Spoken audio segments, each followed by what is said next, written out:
All right, welcome everybody to day number 4 of the First Knowledge Festival.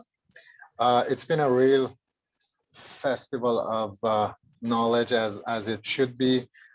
People have been presenting papers, ideas, concepts, some of them to some of the viewers probably very, unknown and new, sometimes possibly wild, and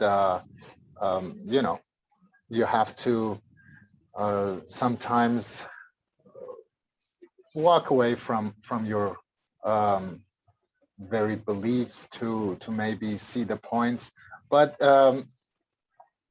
everything was inherently very logical and very systematic. So we have a new day with a few papers coming on, and the first presenter, the first part of the day is about mental health and immunity, and the second part will be sleep and exercise and immunity. So now, at the first part, mental health and immunity, we have the first paper with Dr. Anita from Siddha, and as a general topic, she's going to give us an overview of how Siddha medicine is looking at mental health and immunity. So without any further ado, Doctor, please go on. Thank you, sir. Am I audible? Yes. Today, my topic is mental health and immunity in Siddha perspective. In Siddhas are strongly emphasize the connection between the immunity and the mental health. Next slide, please. Generally, the immune system consists of complex biological and psychological network designed for fighting against infections and to protect the body from the pathogens. The mental health of the person can have direct impact on the immune system, same way having a positive mental health. Increased ability of the immune system. Several human studies have confirmed the link between the state of immunosuppression and the development of mental disorders. Next slide, please. In Siddha system, it is called an Udal Vanmai. Udal Vanmai is the word denotes the immunity. According to Siddha system, diseases are caused by unbalancing of Uyirthadus. This is 3 humors, namely Vali, Alal, Alayam. According to Thiruvalluvar, மிகினும் குறையினும் நோய் செய்யும் நூலோர் வழிமுதலாய் எண்ணிய 3. The imbalances between the vali, alal, ayam causes the diseases. It can also alter the physical and mental disturbances. Some emotional imbalance and nourishments plays the key role in the normal functioning of the immune system. According to Thirumular, he strongly emphasized the mental health strongly connected with the disease. Maruppadu ulanoi marundana salum. That means the treating of mental illness also helps in the treatment of the diseases. This is called Maruppadu ulanoi marundana. Maruppadu means denied. Maruppadu ulanoi. Strongly emphasize the emotional well-being of the patient is needed for the treatment. Next slide. There is a strong connection between the mind and body. According to the Siddha system, we have 3 gunas like Sattva, Raso and Tamo gunas. They are denotes a psychic personality of the human, influences the mental health. There are mutually influences each other and health and diseases state. And disturbances of Uyirthadu and Udalthadu also causes the disease. The 3 gunas of the people are influencing the current mind state and emotional well-being. The sattvic people are not get affected by the ragas. It is called as kamam. This is desire. Krodham, it is hatredness. Ulobam is stingy. Mogam is lust. Madam is pride. Macharyam is internal conflict. Idumba is mockery. Agangaram is the ego. Next slide, please. In Thiruvalluvar, காமம் வெகுளி மயக்கம் இம்மூன்றின் நாமம் கெட கெடும் நோய். That is, காமம் is desire, veguli is hatredness, mayakam is the ignorance. The three part of the ragas are strongly influences the diseases in the human. According to the Therayar, பிணிக்கேது கரமன்ப பேசுதல் வேறில்லை தணிக்காத கோபத்தால். That means long standing anger which causes the disease. தணிக்காத கோபத்தால், தணிக்காத உண்டியால், புணர்ச்சியால். It means excessive sexual desire and excessive food also causes the diseases. It strongly mentions the tanikada kobam, means long term hatredness or anger causes the diseases. In basic concept of Siddha system of medicine is that each person is integrated whole and function as a total entity in relation to the world around him. In Suram, for example, in Suram, we strike the person, his whole lifestyle is affected, and the person total entity has to be recognized and treated accordingly. In also the causes for diseases, the Yogi Muni is mentioned. ஈங்கெழு கோபத்தாலும் இளவையில் காய்தலாலும் உளமது உழைதலாலும். ஈங்கெழு கோபம் means excessive anger. உளமது உழைதலாலும் repetitive mental stress. உளமது உழைதலாலும் உருசுரம் எய்தும் தானே. இலகிய உண்டியாலும் இதயத்தில் எண்ணம் தாளும். repeated thinking, unwanted mind shattering also cause the suram. It is the one of the three of the criteria mentioned in the suram noivaramli. That's all the causes of diseases, causes for the suram. Next slide, please. There is a scientific reasons, stress under the skin to immunity. That is that physiological stress has been linked empirically with the deregulations of the facets on the immune system. The immune system comprises the cells, proteins, organs, and tissues that work together to provide the protection against the bodily disease and damage. Several facets of the immune system have been empirically associated with the stress. Consequences of chronic stress is activation of latent viruses. Latent virus activations can reflect the loss of immunological control over the virus. The frequent activation can cause wear and tear of the immune system. Research has suggested that stressed people unable to terminate the cortisol protection in the response to the stress. Cortisol is ordinarily anti-inflammatory and contain the immune response. But chronic elevation can lead to the immune system becoming resistant. An accumulation of the stress hormones and increased protection of inflammatory cytokines that further compromises the immune responses. An important directing in aging research involves the examination of telomeres. We know the telomeres. The telomere is the terminal part of the chromosome. When it fully lost, we are getting the cell get died due to the apoptosis or phagocytosis mechanism in the body. In the repetitive stress, the telomere length is shortened. When the telomere length is shortened, the lifespan of the cell is shortened. So that earlier aging, earlier cell death will happen in the repetitive stresses. Thus, in chronic stresses linked to shorten of telomere length, immune cells have receptors of the neurotransmitters and hormones such as norepinephrine, epinephrine, and cortisol, which mobilize the traffic immune cells, ideally preparing the body to mount an immune response if needed. Recent evidence shows that immunological cells, example lymphocytes, change their responsiveness to the signaling from the neurotransmitters and hormones during the stress. Chronic stress produces negative systemic changes both in immune trafficking and target tissues. The linkage between the stress and immunity may be mediated by these specific health behaviors and psychological factors, or both. Even one night of total deprivation of sleep was recently found to significantly increase of neutrophil counts and decrease the neutrophil function in the healthy man. Next slide, please. Chronic stress has been shown to enhance risk for developing autoimmune diseases. Individuals with autoimmune disease also appear to have a difficulty down regulating their immune response after exposure to stress. Neuropeptides secreted under the stress, example, the corticotrophin releasing hormone, activate the glial cells in the brain. The glial cells are the non-neuronal cells.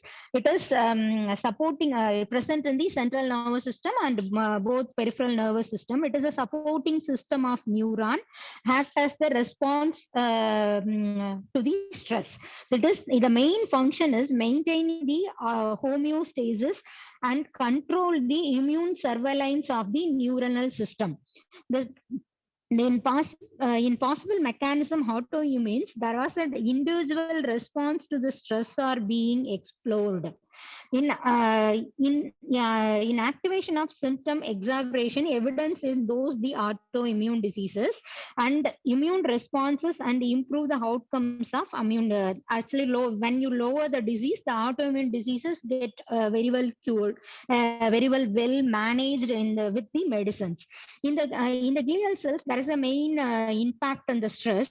It is a release of inflammatory molecules that result in the brain inflammation and worsen the present illness or the diseases. Next slide, please. Is the mental wellness matters in the Siddha system. Siddha system strongly emphasize the emotional well-being. The mental factors and ethical attitudes of the right lifestyles are the principles of Sattvic life. In Siddhas recommended the certain basic guidelines to follow. That is called as Therayar. Therayar emphasize the Pini Anugavidhi, rules that help to prevent the diseases. These are all the golden rules. I will explain one by one. Next slide, please. That is the poem is called as Pinnam Irandulle Sikka Adakamal, Pennan Pal Ondrai Perikamal, Neer Suriki, More Periki, Neyuriki, Unbavartam, Perurekil, Pome Pini. That is the drink boiled water. Take a meal twice a day. Take diluted buttermilk and melted ghee. Take sufficient quantity of the milk. Never eat a tuber except the yam. Never consume previous day food.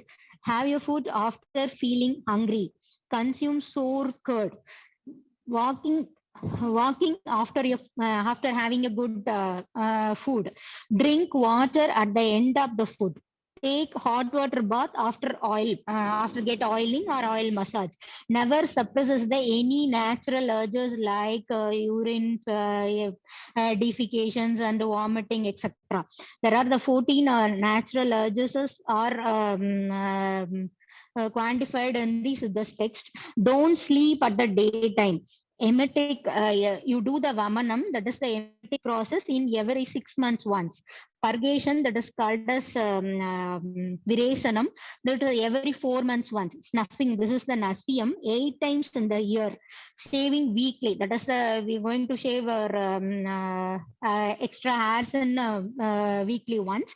Oil bath for 4 days. You could take oil bath in every 4 days. Eye medicine, that is called as anjanam. We are doing the kajal and like that. We are using the medicated kajals using of katralaya and some preparations are there. The high medicines 3 days once. You do not use it daily also. 3 days once you can use the anjanam. You don't smell the fragrance at the night time after 10 o'clock. You do not take the fragrances. Never reside close to the dust and pollens. Never sleep under the tree shades. You all know that. And next slide, please.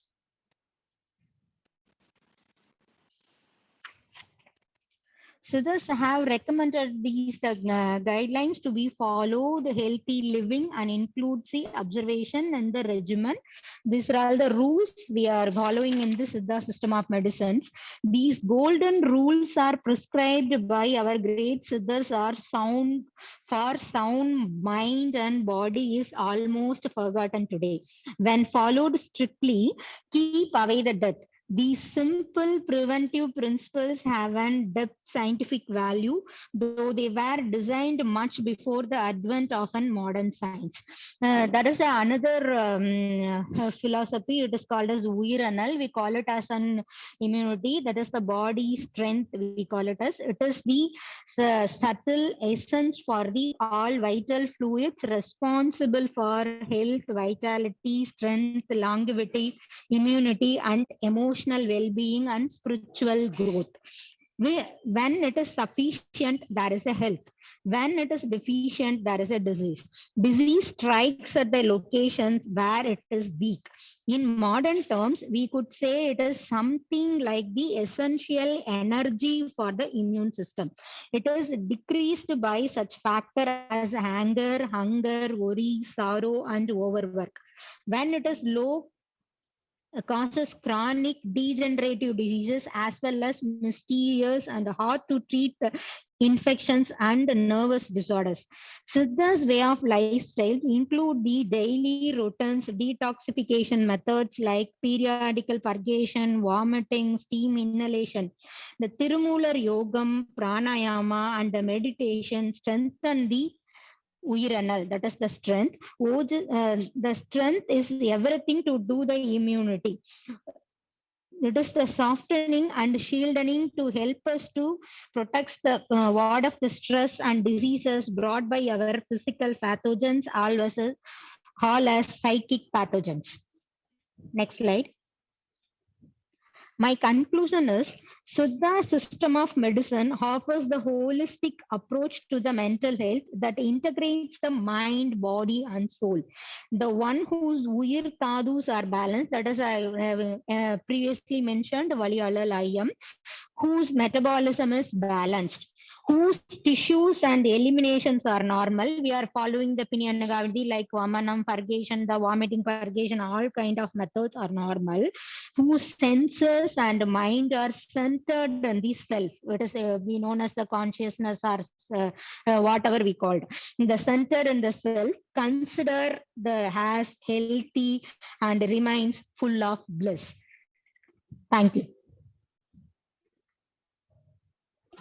All right, thank you very much, Doctor. It was very clear and structured. So there is not much to say about that. We will just all these papers that are so greatly structured, we can clip out and put them out. So for everybody, you really need to go through this one by one.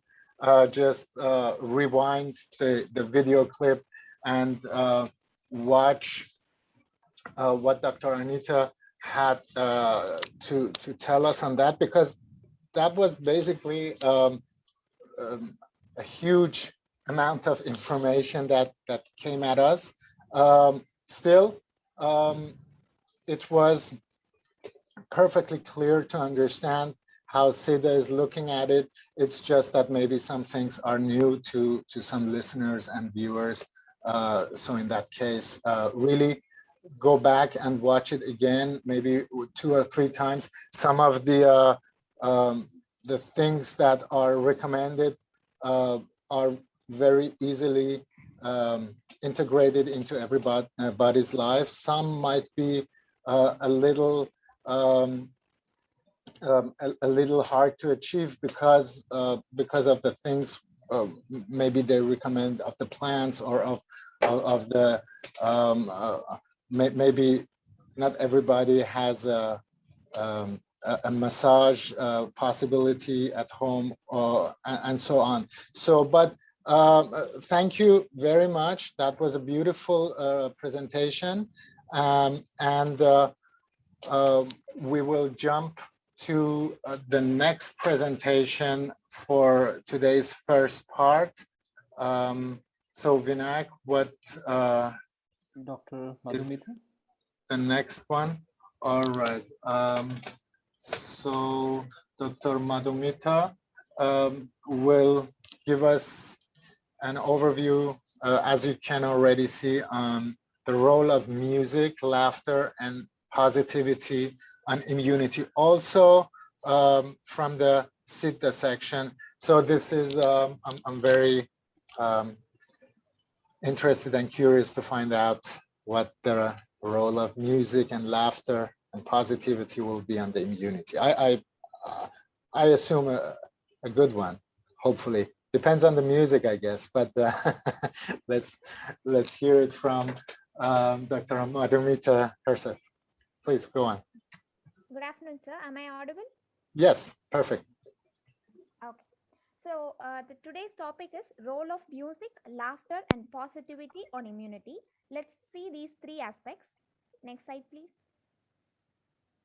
Okay, first of all, what is laughter? There are two phases of it. When you laugh, your heartbeat goes up to 120 beats per minute, and there's a resolution phase. That's the resting period. So, what science states is when you laugh, the beta endorphins, catecholamines, cortisol, and growth hormones, which are the stress hormones, are reduced drastically. And the main part is natural killer cells, which kills viruses, are increased. I think in this pandemic situation, laughter can be given as a best medicine, because it's free of cost and it's more and more effective. So uh, a scientist did an experiment. What he did was he took 10 people, and he made the five of them watch a comic video, and the other five people, just he gave a lecture on diabetic mellitus. So what was the result? In the first group who laughed by seeing the comic video, the diabetic mellitus, the sugar level was absolutely normal after measuring it. And in the second group who listened to the explanation of diabetic mellitus, they just had a random explanation, and in them there were no changes on it. Next slide, please. Again, a scientist named Wooten in 1995, he said, while laughing, endorphin is produced, which is equal to opium and morphine.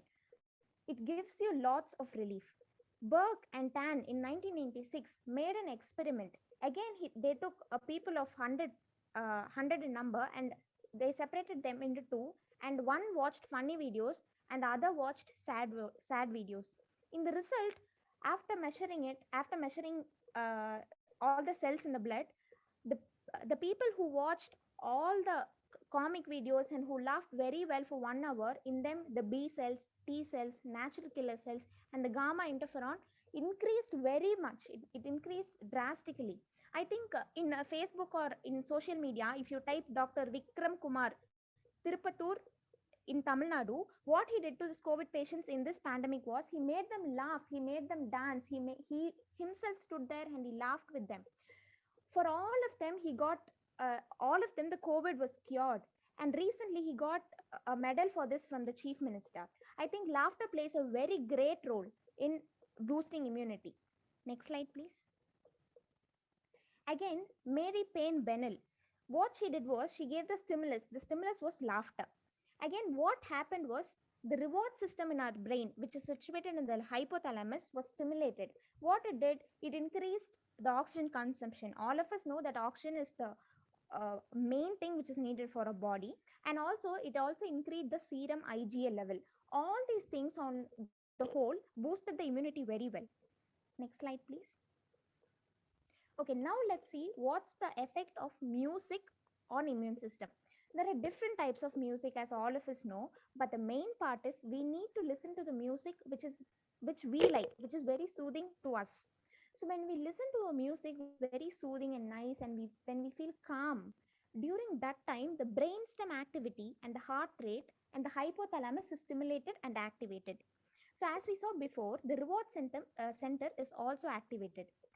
So, for example, when you say sarigama, at that part, the firing of the brainstem also takes part in that fashion, and all the good hormones are also released, like endorphins. And again, what this does is it increases the natural killer cells, IgA and interleukin 6, which plays a very good role in boosting immunity. But at the same time, when you listen to music which you don't like, and when it is a very harsh music, it drastically decreases the immunity. So that's why music plays a very important role in boosting up the immunity. Next slide, please. Okay, now let's see what's the effect of positivity on immunity, positive thoughts or positive touch or positive talk. I think before 5 years, $100 million drug named MK869 was introduced for reducing depression. Then it came out for a clinical trial, but it failed. It failed completely. Do you know what's the main reason for it? Two groups were there. For the first group, they gave this drug, and for the second group, they didn't any. They just gave a drug, but it was the normal. It was a normal sugar pill. That is, it was a placebo group control.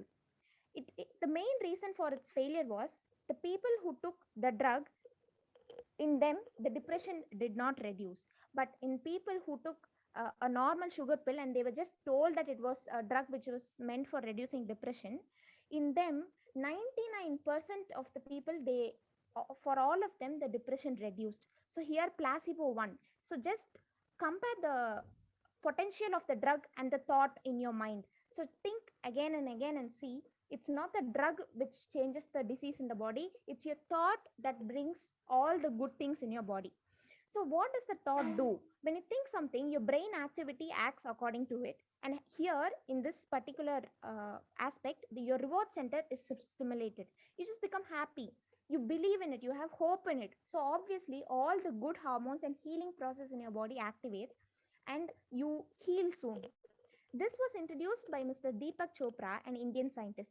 I'll just give two examples. What he did was, he took 10 people, all of them had diabetic mellitus, and 5 of them he gave the medicines for diabetic mellitus, and for the remaining 5 people he again gave medicines, but it was a normal sugar pill. I mean, a normal pill which was not prescribed for diabetic mellitus. But then for them they told that it was a sugar medicine. After 5 days, when they observed, the placebo group control, that is the drug which was not actually for diabetic mellitus, the second group, for them the sugar level was absolutely normal, it reduced. Again, in osteoarthritis aspect, they took 10 patients. For 5 patients, they took 10 patients who had osteoarthritis. In this, for the first 5 patients, they did operation, which is highly recommended. And in the other 5 patients also, they did operation, but it was not an actual surgery. They just did a suture, saying that, we have did a operation for all the 10. But surprisingly, after 5 months, all the 10 of them were cured. This is ultimately saying that your positive thoughts cured your body. Again, Dr. B.M. Hegde says that mind is the environment of the body. Any damage to the environment, that is mind, causes severe damage to the body. Next slide, please. One more main experiment. This is very, very surprising. Oxford, Cambridge, and Hamburg University combined together, and they did an experiment with a head who's named Bingle.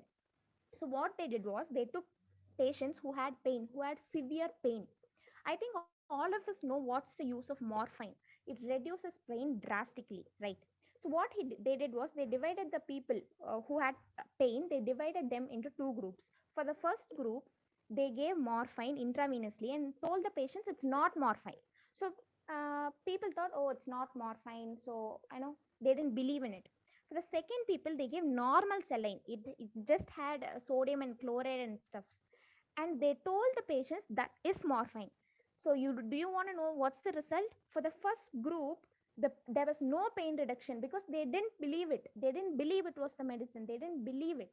For the second group, the pain reduced drastically because they believed that it is morphine. So here it's not the morphine which plays the role in decreasing the pain. It's your thought. It's the positivity that plays an important role in decreasing the pain. Next slide, please. Again, Dr. Grabo, he was a bypass surgeon. What he did was, again, he took all the people who had to undergo bypass surgery. And for the first 5 people, he did the bypass surgery.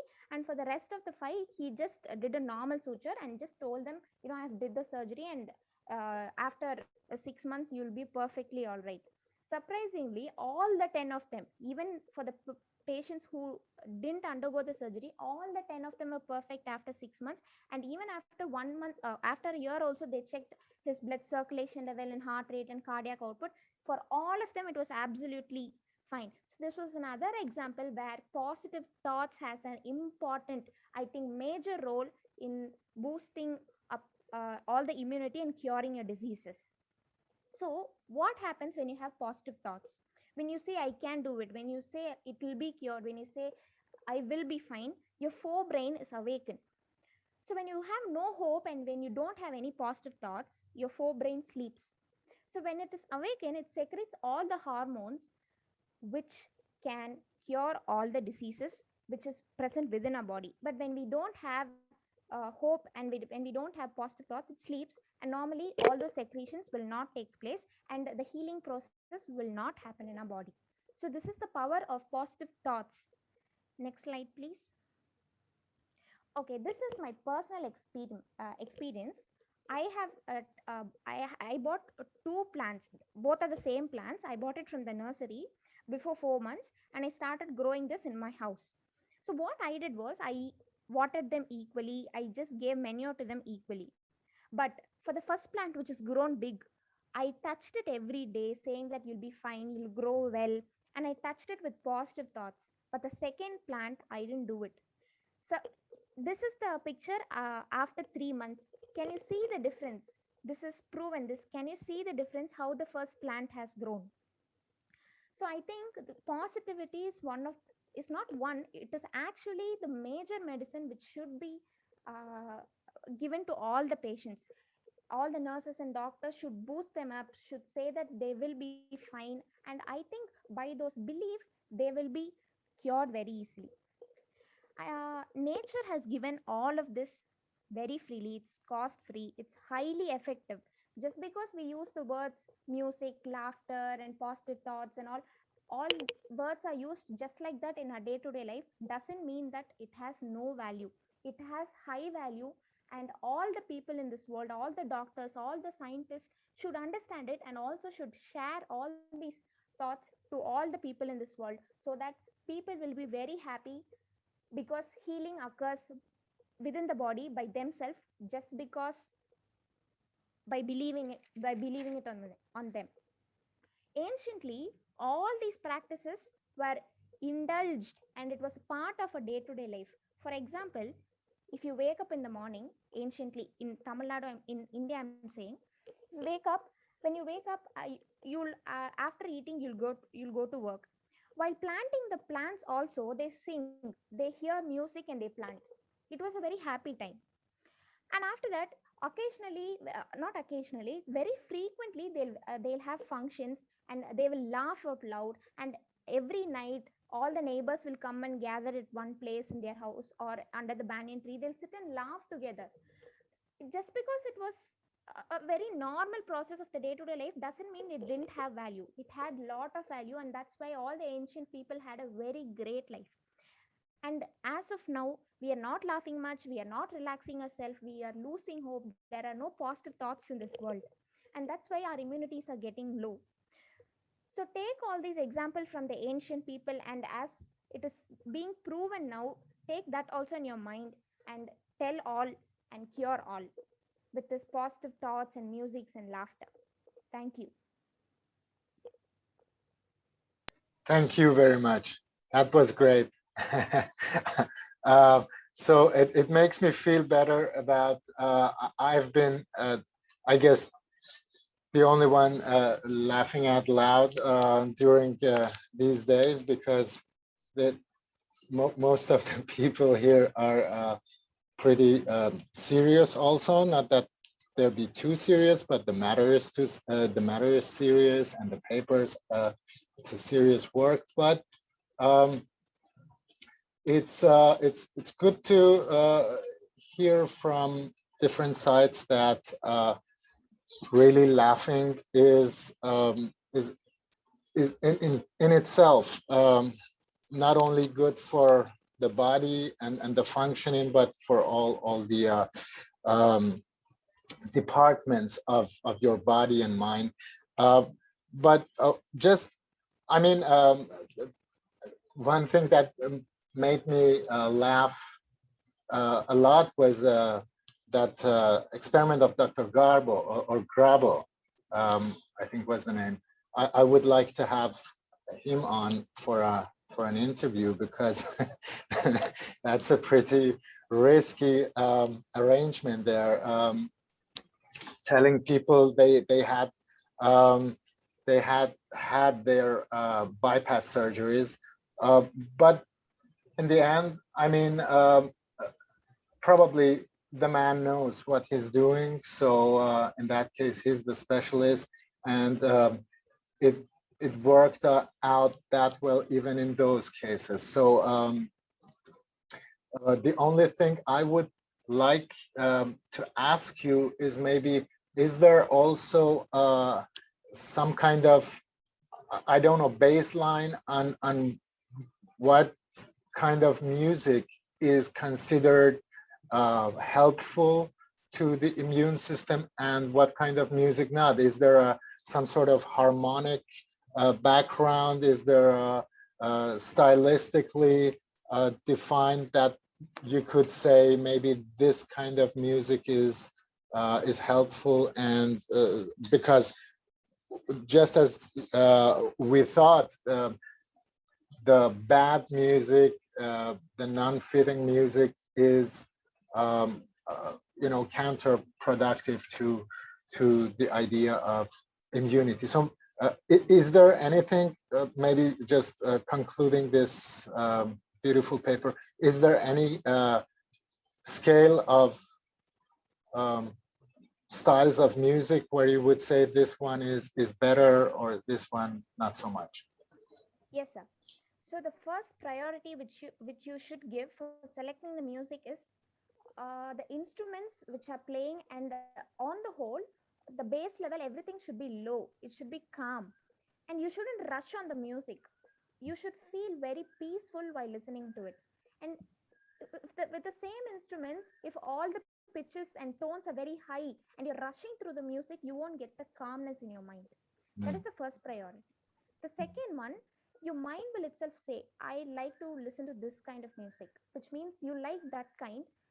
It differs to person, it's subjective. So at that time, you need to go to what do you want. And when you don't want that kind of music, you should go away from it, because that decreases the immunity. And we are seeing that, and it's been proven. But for 90% of the people, you should listen to all the calm ones. It should be very soothing. And most, I think on YouTube and Facebook, we have lots of music, just musics alone without any words in it. I think those are much more better. Right. Thank you very much. So just basic understanding of the softer rhythms, harmonics, as they said with the classical music, maybe for our European or Western audience, maybe you go more towards Mozart and Bach, and not so much in other direction like Bartok or some others, or maybe you go more towards let's say instrumental softer music, then you go for heavy metal or maybe a rough thing. But still also Dr. Madhumita just told us, if you really care for heavy rock and roll, then probably it does you good. So it will be better than if you force yourself to listen to Mozart, or if you force anything else on yourself. So just a baseline of understanding, of course, everything in sort of a balance, everything in sort of a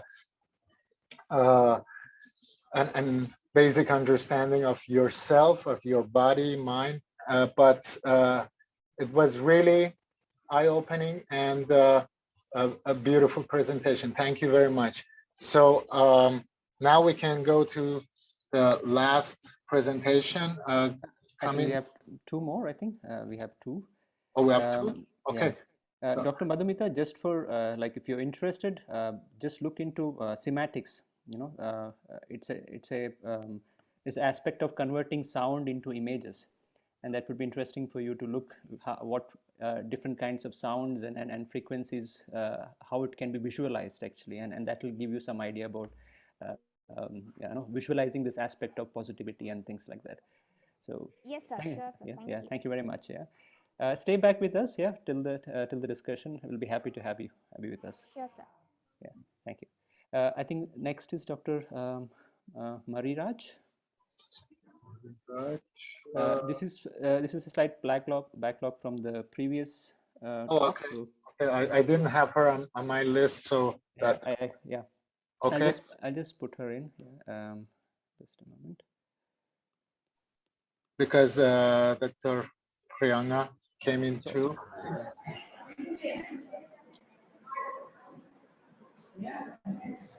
Yes. Yeah. Shall I start now?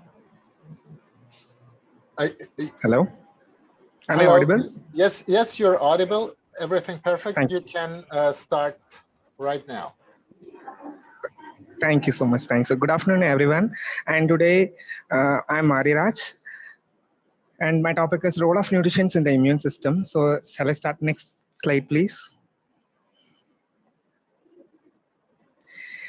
The immune systems must constantly alert and monitoring from signs of invasions or danger. Broadly, cells of a immune system may be divided into those of innate and those of adaptive immunity. And what is innate immunity means? First response to an invading pathogen, and an adaptive response, it is the ability to specifically recognitions of a pathogen and remember it if exposed to it again. So next, please. And a small introductions about nutrition. Eating enough nutrients as a part of an varied diet is required for the health and functions of all the cells, including immune system. Each and every stages of the body's immune response relies on the presence of many micronutrients. For example, nutrients that have been identified as a critical for the growth and the functions of immune cells includes vitamin A, vitamin C, vitamin D, zinc, and selenium, iron, and protein. And mostly we found in the variety of plants and animal foods. Next, please. There is a conditions that trigger an immune system, which is antigen, inflammations, and autoimmune disorders and immunodeficiency disorder. That is antigen, which white cells are released, and inflammation, normal step in the body's innate immune response when pathogens attacks healthy cells and tissues. A type of immune cells called mast cells, concentrations and release proteins called histamine caused it will cause an inflammation. And the autoimmune disorder, which is attacks and destroy the healthy cells in our body. Next, please. Vitamins. The deficiency in vitamins A, B6, C, D, and E can alter the immune response. These nutrients help the immune system in several ways, working as an antioxidant to protect the healthy cells, supporting growth and the activity of immune cells and producing antibodies. So now we are saying vitamin A. Vitamin A is an often referred to as an anti-inflammation vitamin because it is in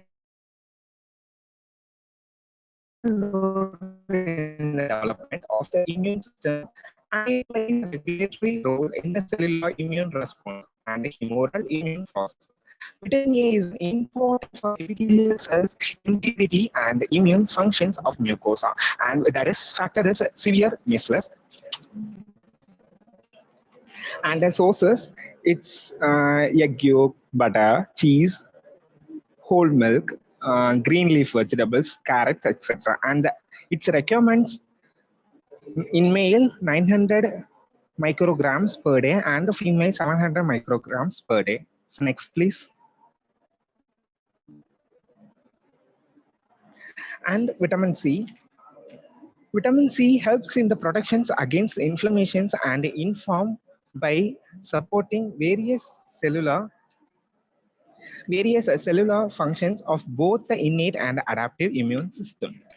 And vitamin C, which helps to increases the leukocytes and decreases the cytokinin in the tumor necrosis factor and increases the IL-10, which is anti-inflammatory cytokinin, which helps to reduce the inflammation.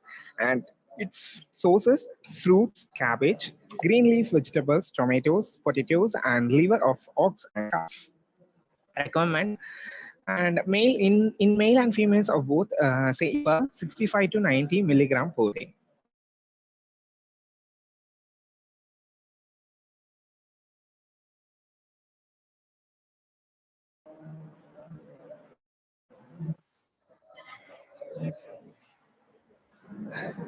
Hello.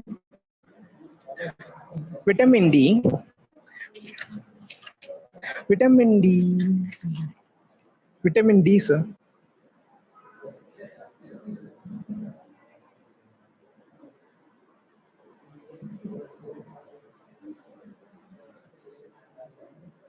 Thank you.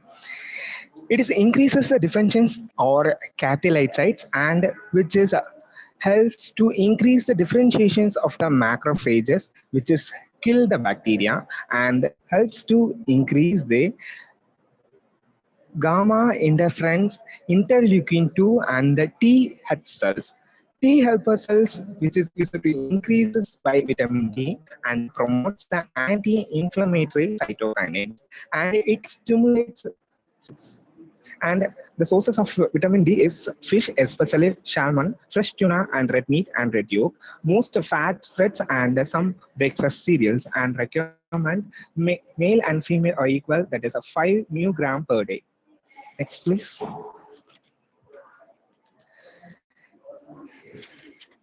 Next is zinc. And almost all the cells in our body contain zinc, a vital nutrient for growth and development. The highest concentrations are found in the muscles, testes, and bones. Stresses and infections cause plasma zinc level to fall, and which is increases pro-inflammatory cytokinins and helps to increases the gamma interferon CD4 and CD8. And the sources of zinc is meat, whole grains, and some fortified cereals and some shellfishes. Requirement in males 7.0 milligram per day and in females 4.9 milligram per day. Next, please.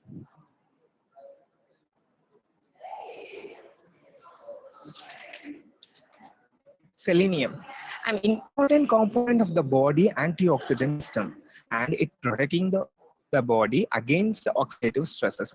Its role in regulating oxidative stresses, redox, and other cellular process in nearly all tissues and cell types, including those involved in innate and adaptive immune responses. And the sources of selenium is mostly in seafoods, meat, whole grains, dairy products, fruits, and vegetables. Normal requirement of selenium is in male 34 mg per day and females 26 mg per day. Next, please.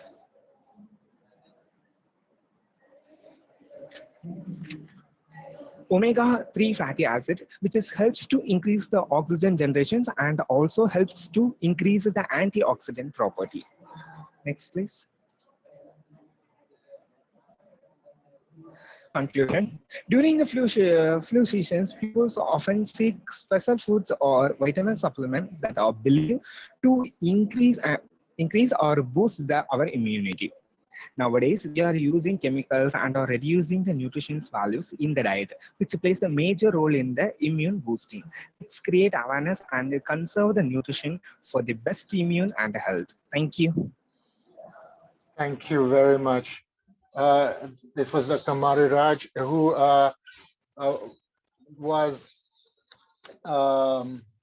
actually on a previous day, but yes, sir, I lost it. So that yes. I'm just thank you so much to you. Thank you so much to you and Knowledge Festival for giving this opportunity to me today. Thank you for coming back even when the first time didn't happen, because we have, you know, when you have an online festival, then this is what happens.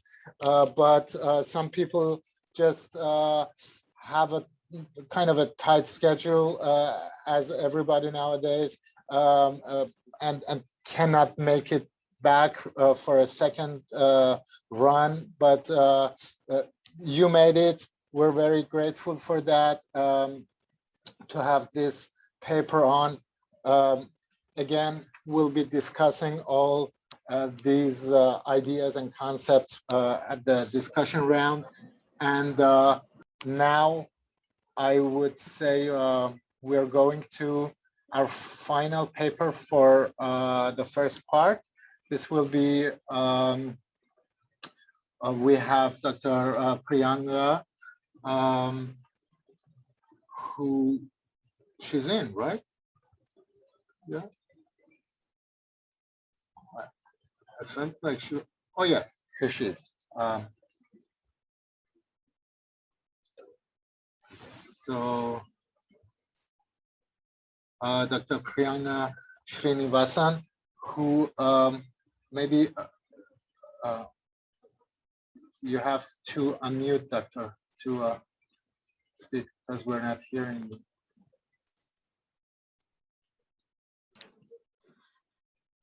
Yes. Yes, yes, sir. Oh, this is Dr. Satyasila. Hello, good morning. Yes, yes, sir. Good morning. Good morning and good afternoon. Good afternoon to you. No, we were trying to get Dr. Priyanka to talk to us. Vinayak, do you have any idea what's going on? Doctor, is this your paper? I mean, Dr. Satyashila, is this your Yes, paper? doctor. Yes, doctor. Ah, Yes, okay. sir. Yes, sir. I'm Dr. Satyashila. And co-presenters, yes, Priyanka and yes, Selva Lakshmi. Oh, okay, beautiful. So now we know what's going on. We have a co-presentation. Beautiful, great. So then let's start with the final presentation of the first part. Thank you, sir. Good morning and good afternoon, everyone. Hello. First of all, I thank to this conference team for giving this opportunity. Thanks to my college management and principal, sir. And I glad to introduce my co-presenters as Priyanka and yes, Selva Lakshmi, CRRI, Sri Sairam Siddha Medical College, Chennai. My topic is a review on immunomodulatory effect of Siddha formulations. Just according to the first, sir, next one.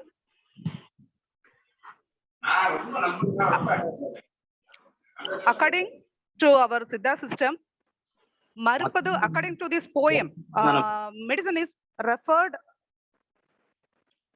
Excuse me. No, there was one microphone went on. I just muted it. Just go on, please. Okay, no problem, sir. Marupadu udal noi, that means a medicine prevents the disease, heal or treat the diseases, both physical and mental illness.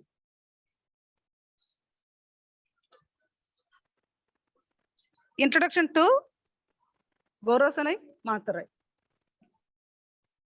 Herewith I expose the some Siddha formulary preparations, Gorosanai Matarai, Urai Matarai, then Purna Chandrodayam, and some Siddha formulations. So it's derived from herbal drug, also herbo mineral drug. First, I introduce Gorosanai Matarai. Gorosanai Matarai, most of the paper mostly based on already published articles, literatures, Siddha literatures, and from my clinical practice. A review of Gorosanai Matarai. Gorosanai Matarai mostly used in pediatric ailments. It's for mostly in Indian system of medicine, we use the Gorosanai. Gorosanai, nothing but cow's bile. It's prepared from cow's bile. That only. The Gorosanai Matarai. Next one. Gorosanai Matarai having the ingredients of Quercus infectoria, Piper longum, then Gorosanai, Sasuria lapa or Sasuria costus, then Nigella sativa, then Anacyclus pyrethrum.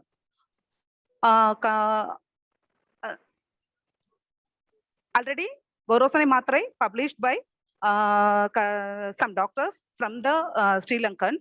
It's published in Jaffna University, Jaffna conference, one international conference.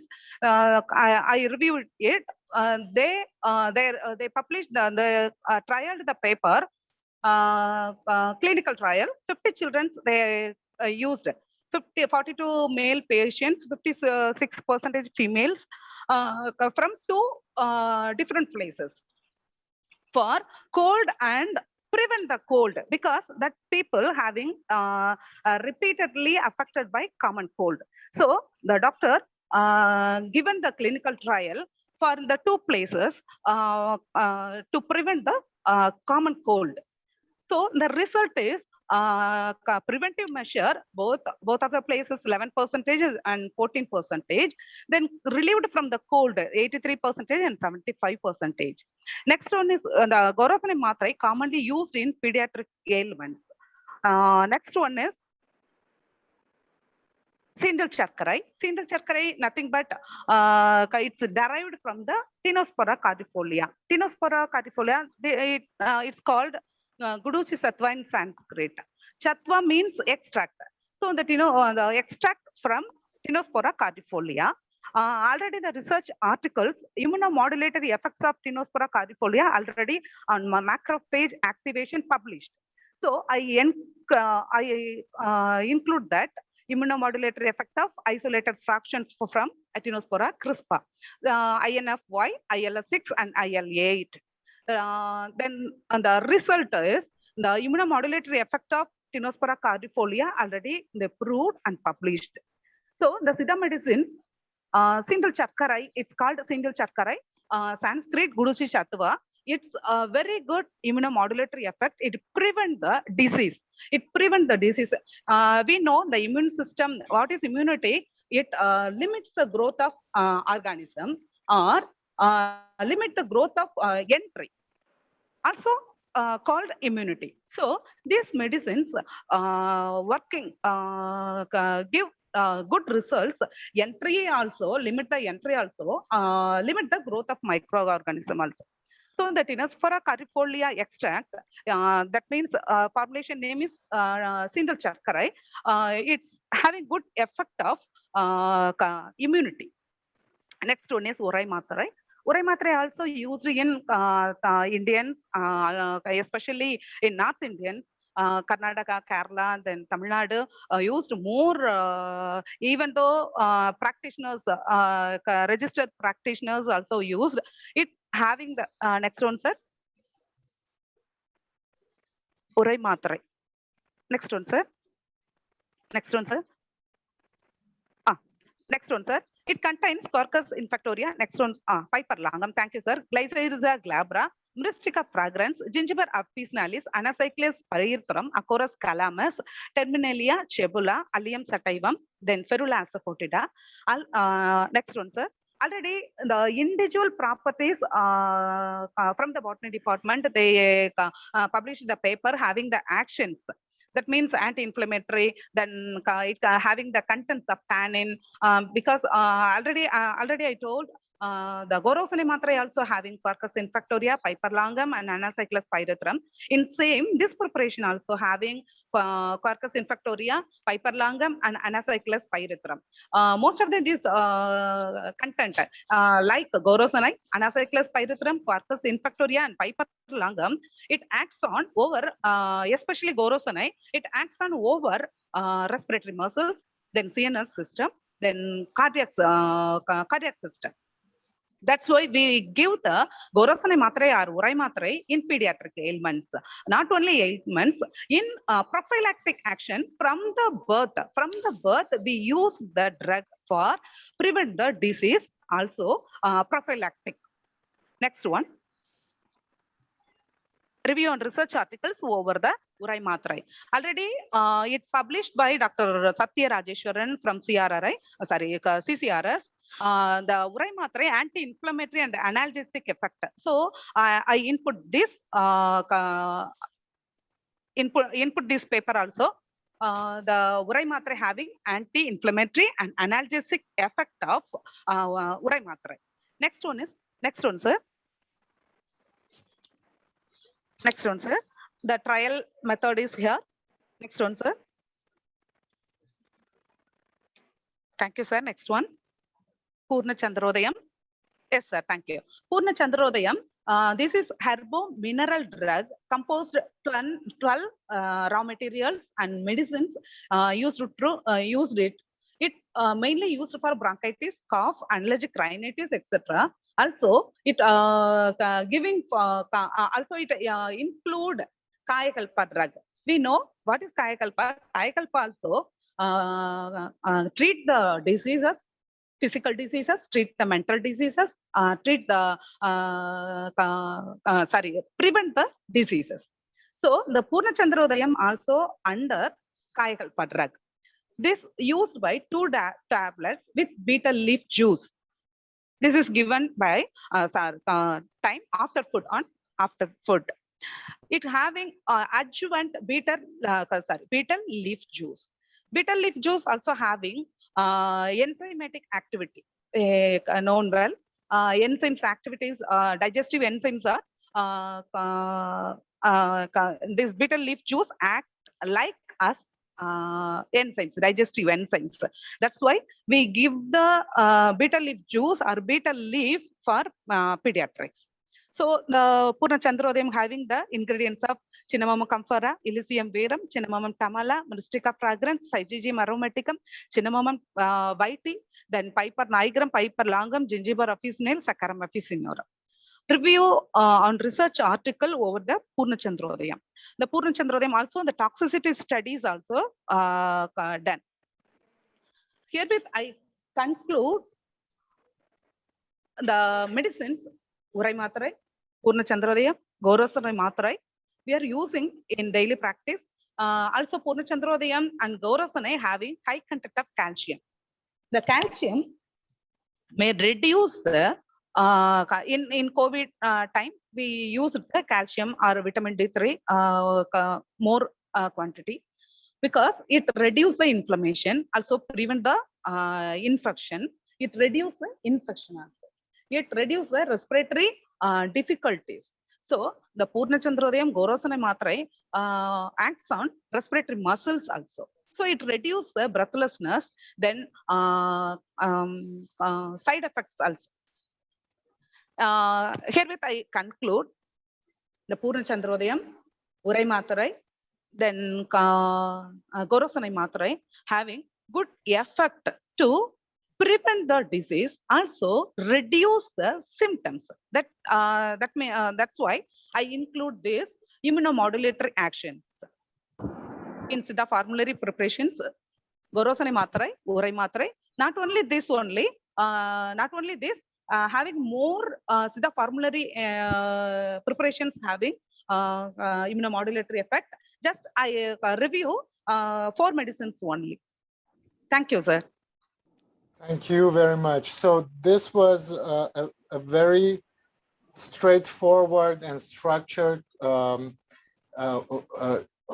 showing of the formulations of certain Siddha medications and immunomodulators. So now, of course, you will need also the basic knowledge to mix the medicine. But for some of our viewers who maybe have no knowledge of Siddha medicine, this is just how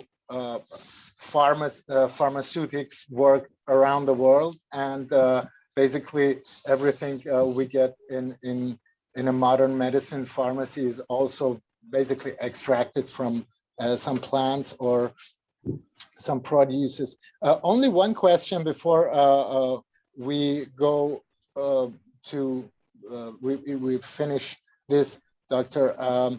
Would you say, because you were saying you mix the formulation with the juice of the beet, of the red beet, is that right? Because in our first presentation today, we heard we should not go too much to the roots, to the tuber roots. That's one of the Siddha roots. So I was just thinking of that while you were saying, because I for one really appreciate the beet, but and also the carrot maybe sometimes. But it seemed at the first presentation it was not really appreciated by the Siddha. So is that true, or did I misunderstand that? That with the roots and the beet. Can I interrupt? Yes, sure. Can I interrupt, sir? She said it's a beetle leaves, not a beet, I think. Beetle சொல்றாரு. Okay, I got it. All right. So that was a little, yes? It's beetle leaf juice. Satishula. Yeah. Okay. It's beetle leaf juice, sir. Piper beetle. Okay. I got it. It's kind of leaf. All right. I misunderstood. I didn't hear it correctly. But so the thing with the roots, with the tuber roots, is actually something that that Siddha medicine is not so much into. So they say you should not use the roots. Is that so? Yes, sir. Because of the high glycemic index in the roots, we are going to avoid that. The yam is the low glycemic index and rich fiber also. That's why we advise to use the yam, not other tubers. I see. Very good. Thank you for that extra explanation. So with that, Vinayak, I think we are done with the papers, right? And now we can, however you think it's. I think Dr. Ram Manohar is here, and Mr. David is also here. I think if you're okay, we can continue. I mean, yeah. Yes. Okay. So now we come to the discussion part of the first part of the day, and it's of course still about mental health and immunity. And let's just start with Dr. Ram Manohar. So from the Ayurvedic community. Doctor, welcome to our discussion. It's a pleasure to have you on. What would you say is the basic idea and conception of Ayurveda when it comes to mental health and immunity? Yes, namaste. Happy to be here. I hope I'm audible. Yes, you're perfectly audible. Hopefully everything goes. Yes. So I guess now we are into discussion. So I just need to give some basic remarks about these topics, and we can hear from others and then, do some discussion. Am I right? Absolutely. Yes. You have all the time you need. There you go. Yes. So thank you. Yeah, it's a very important concept that we are discussing, especially during the time of the pandemics, when mental stress, is affecting the global population. and of course also affecting our well-being in the process and an ability to deal with, the diseases, physical diseases. So in one way, Ayurveda is, all about the mind as the root cause of diseases. And all the classical Ayurvedic texts emphasize that true healer should also be a psychologist. In fact, if you cannot enter into the mind of your patient, you cannot heal. That is what Ayurveda says. So not only for mental illnesses, but for physical illnesses also, mental health is extremely important. The Ayurvedic imagery is that of the body and mind as forming one continuum. I mean, they're not separate, they're continuously influencing each other. The ghee and the iron pot is a metaphor that the classical Ayurvedic tradition uses to illustrate this, interaction between the body and the mind.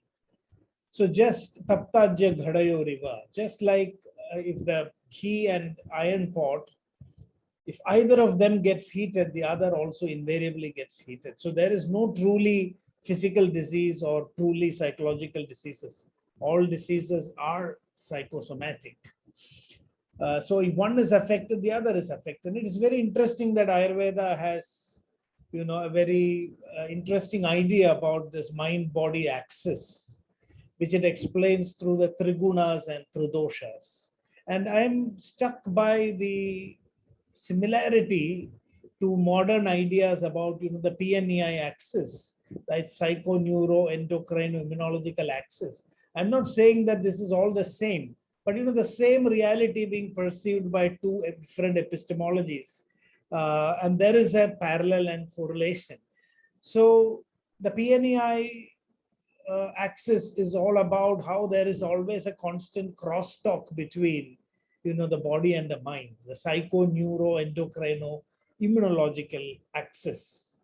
So the mind representing the psychological system, the neurological, endocrino, and immunological systems are the regulatory systems of the body. And the mind and these regulatory systems are engaged in a constant crosstalk. So what happens along this axis influences the whole body and the mind complex. So this is very striking because in Ayurveda, we have the manas represented by sattva, rajas, and tamas, and the body by vata, pitta, and kapha. And if you look at it very grossly, the psycho represents, the mind, and the neurological represents vata, the endocrinological represents pitta, and immunological represents kapha. So it's almost a rediscovery of this whole Ayurvedic model of the body and the mind that we see through the modern concept of psychoneuroimmunology. And today we know through chemistry also that a lot of changes happen. I mean, if you run, endocannabinoids in your body become active and your mind becomes, very blissful. And this endocannabinoid is by no coincidence called the anandamide, which is one of the rare chemicals known by a Sanskrit name. And there is a long story of an Israeli scientist discovering anandamide because the endocannabinoid receptor was known much before the actual endocannabinoid was discovered. And this Israeli scientist came to India to Aurobindo Ashram, and he had a premonition that he would be the one who will discover this endocannabinoid, which fits into that receptor. And he named that receptor anandamide while he was in Sri Aurobindo Ashram. And a few years later, it turned out that he himself discovered it. So the bliss molecule, I think, because this idea of bliss, of mental health, and how it can, activate your physical body is very deeply ingrained in the Indian cultural thought process. So it's a great tribute to the old tradition that this particular molecule, the chemical basis of, blissful feeling came to be called as anandamide.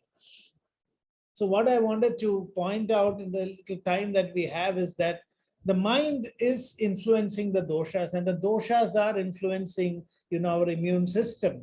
And so unless we make sure that there is harmony in this axis, of the body mind. In Ayurveda, if it is a trigunas and the tridoshas have to be in balance. Sama dosha, sama gnischa, sama dhatu, malakriya. That is this concept. Here I want to highlight what Charaka has pointed out in the celebrated Charaka Samhita. He very clearly says that manasaha arthanukulyadhi tushtirurja balodaya. I'm sorry to also go back to a little bit of Sanskrit, but it helps me to, get a flow in my thinking. So manasaha arthanukulyad, when the mind is favorably disposed, this is what the text says. Tushtir urja balodaya. There is a sudden spurt of energy and strength that the body gets. When the mind is in pleasant and peaceful and harmonious, it has an immediate effect on your physical body. So this is also Ayurvedic insight into even what is today called as a placebo effect. So Ayurveda says, Sukhoba bhogata jasya vyadheschado balakshaya. This effect, if you can favorably influence the mind of a patient, vyadhehe balakshaya, the severity of the disease will immediately be reduced. And this is very, very important. Ayurveda does not say that a placebo can cure a disease, but that it can mitigate the severity of the disease and set the stage for your medicines to work. Medicine is actually an add-on, a top-up to what you do to the mind of the patient. So the physician is basically dealing with the mind, bringing back that mental harmony so that the body follows suit. Similarly, what happens to the body also affects the mind. So the emotional health is extremely important in Ayurveda for the immune system to function. So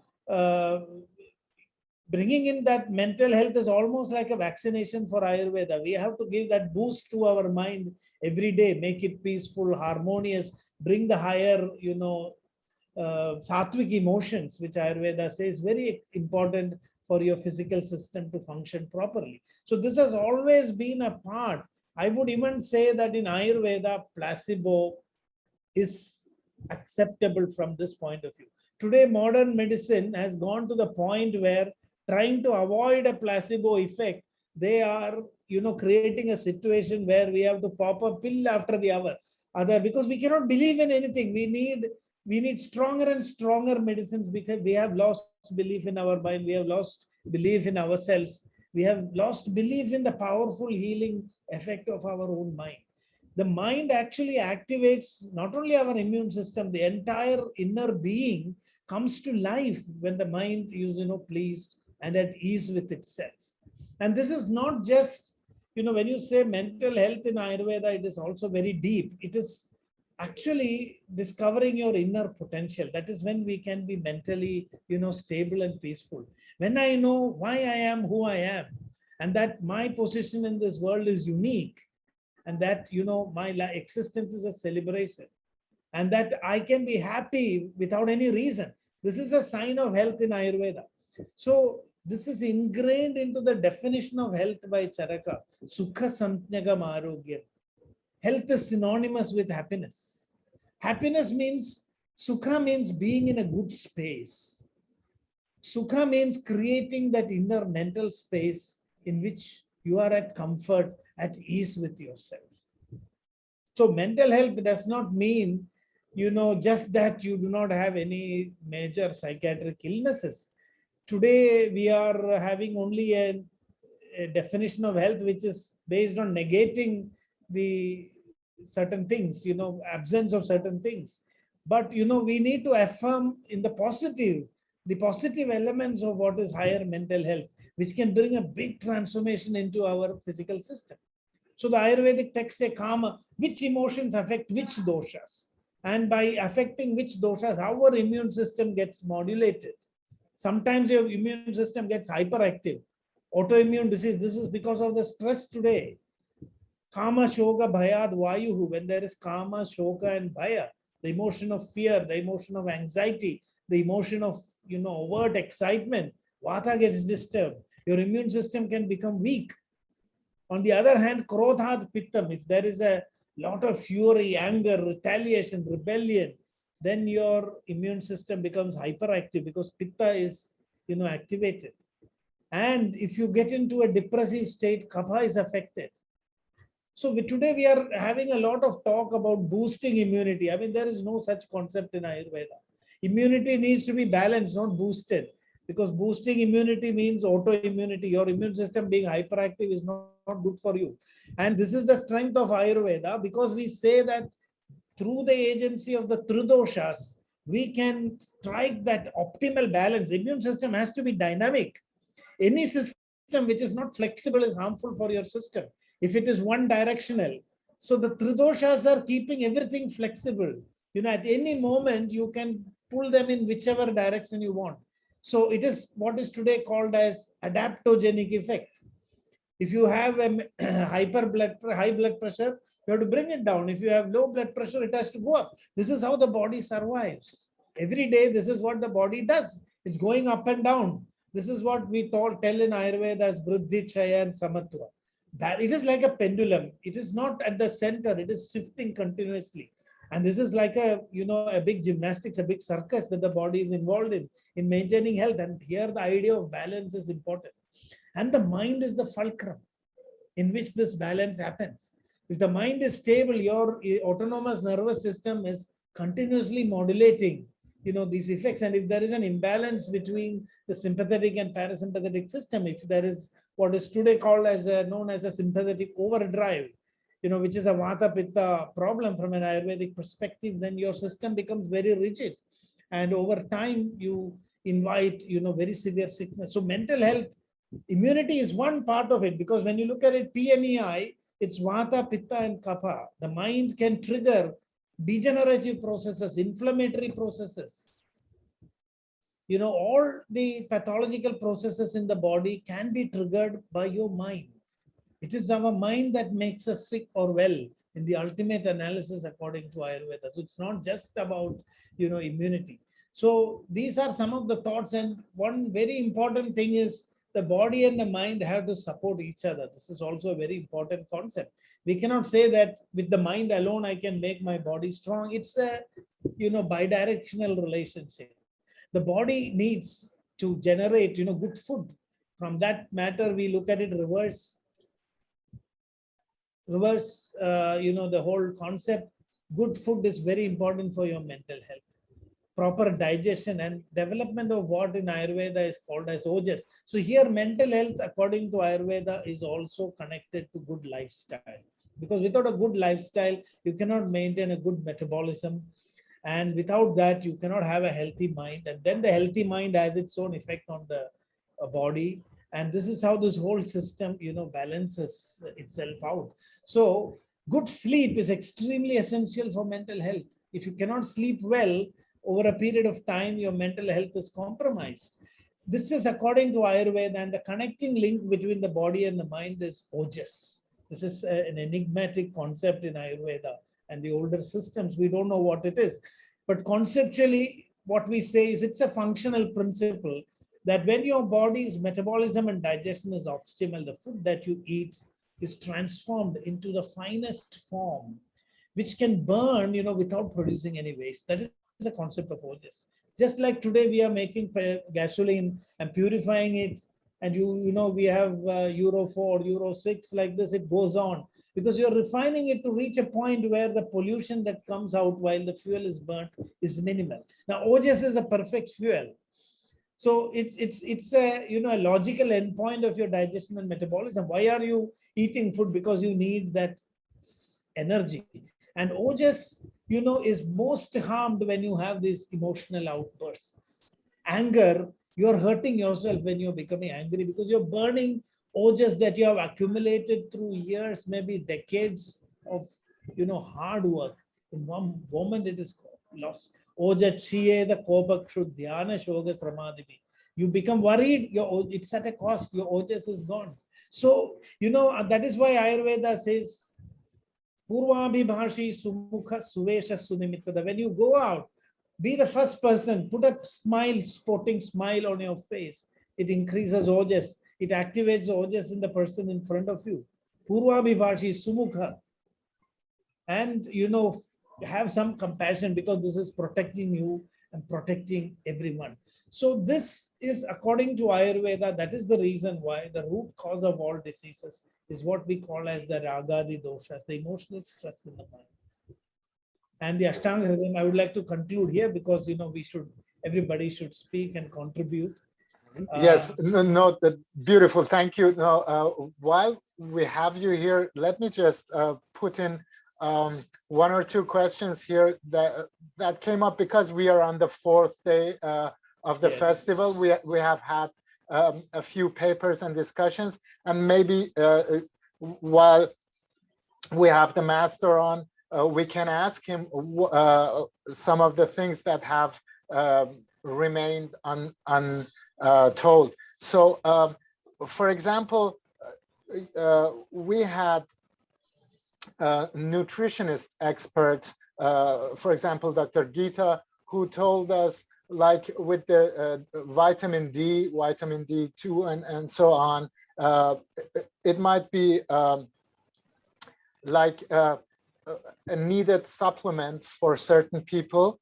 And on the other hand, then Dr. Prashant told us that there is no concept of deficiency in Ayurveda. So it's only about balancing out the three doshas. But for let's say our Western audience, so now we have this blood work that is telling us you need more vitamin D, and this would mean, let's say, deficiency to you. But in Ayurveda, how do you go about that? Because this is a very specific part that is missing, right? Vitamin D. So this is not something that, you know, how the mind in the, let's say, modern medicine works. How does it work that by balancing out something that is actually missing will happen even if you don't put it into your body? So will the body start producing vitamin D itself without extra sunlight, without extra, or what is happening there? If you can give us a few words on that.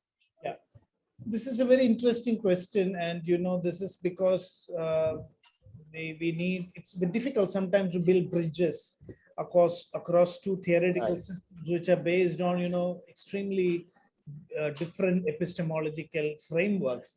But I believe that this crosstalk is necessary, because otherwise, in today's world, we need to be very broad.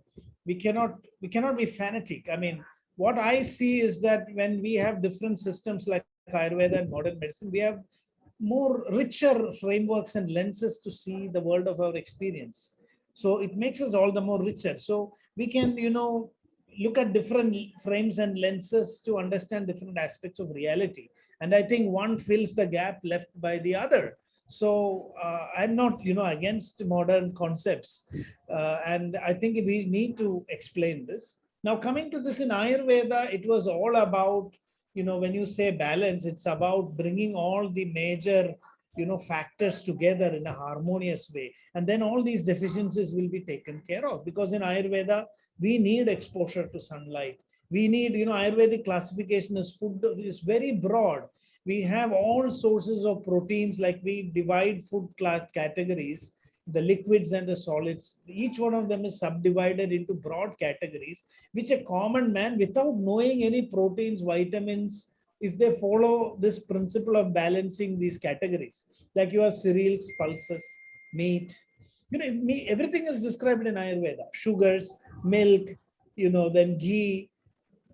And you are given a framework that you have to pick up from all of these fruits, vegetables, spices. So if you look at that, we don't have time to go into too much detail, but I can give some hints that if you do this translational bridge work, you can see that this Ayurvedic framework takes care of the requirement of the macro and micronutrients. And modern nutritionists also say that instead of supplementing, it's always good if you take it whole from nature, because most of these compounds are available in a more bioactive form, and they work in synergy with other substances that are required for them to have a complete effect.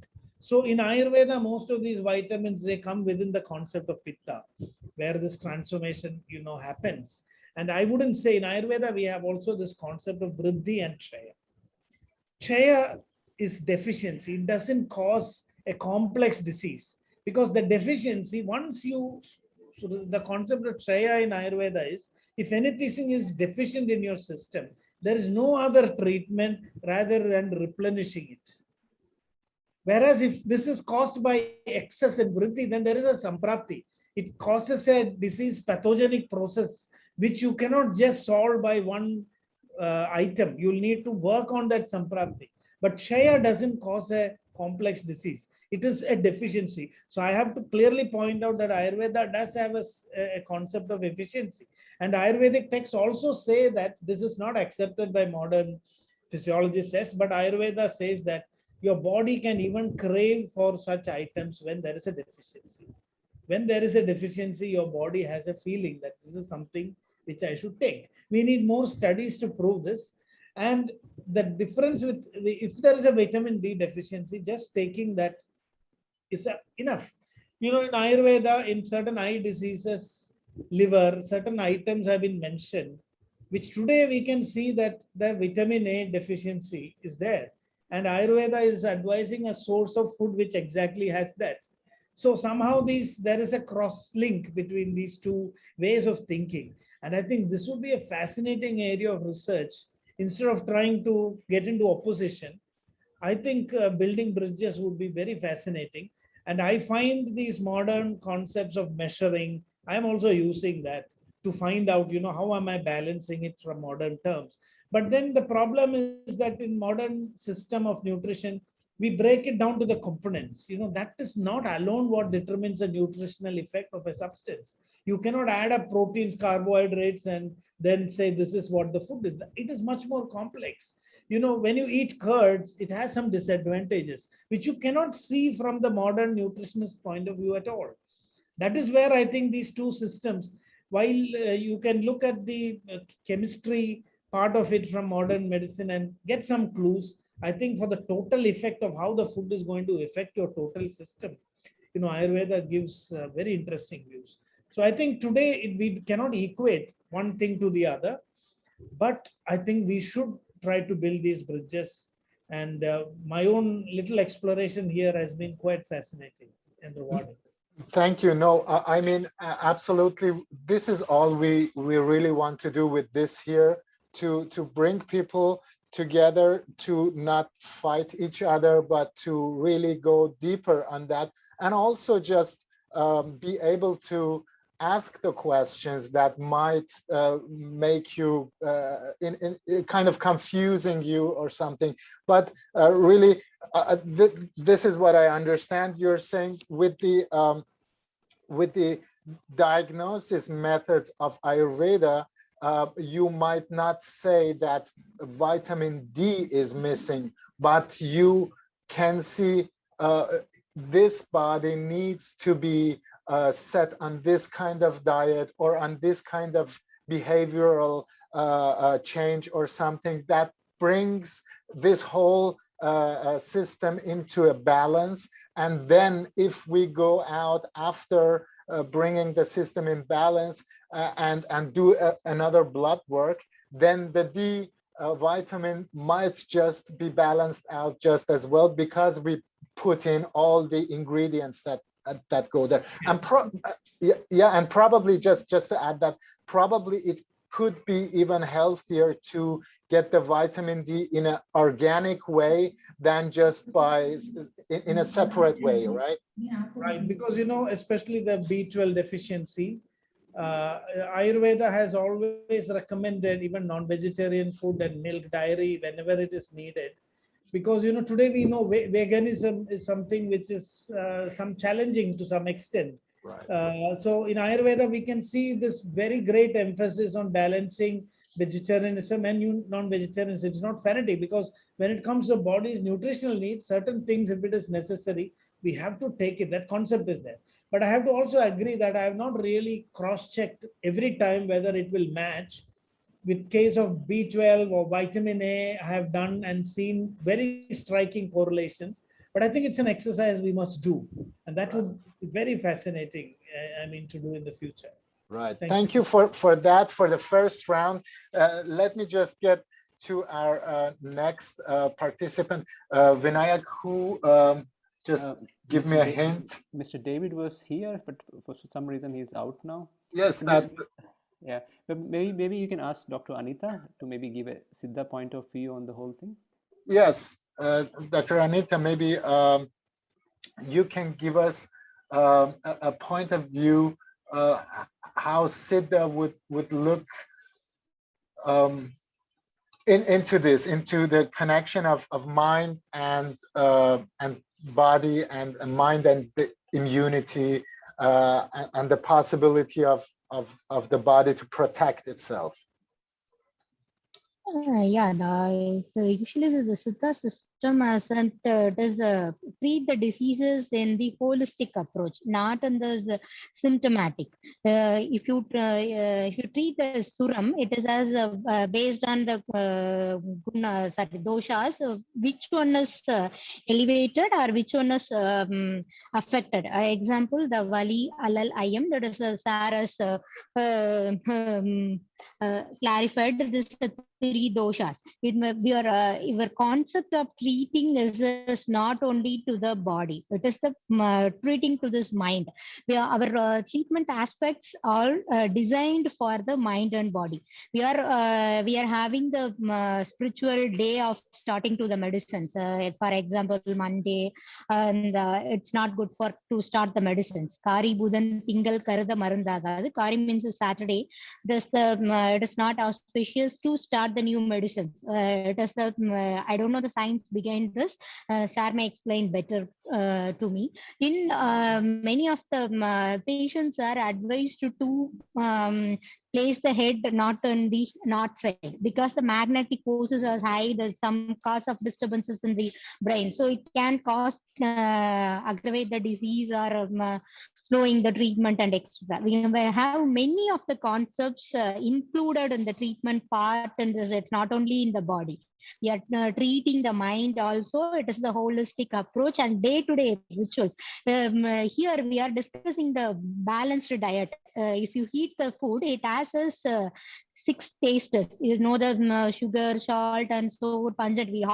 We should take all the 6 tasters in the wholesome food. That's why the South Indian meal get us little carbohydrate as a rice, and sambar it gets it sour, and it's a bitter, and taste. It's more, it is called as buttermilk, has the some little bit of sour taste, and the excess of in the we should start with sweet taste. But it is we are placing the sweet in this corner of the eating part. This is the balanced diet, and Siddha we suggest the patients and suggest the lifestyle. In the patients, we are having the shortcut of regimens.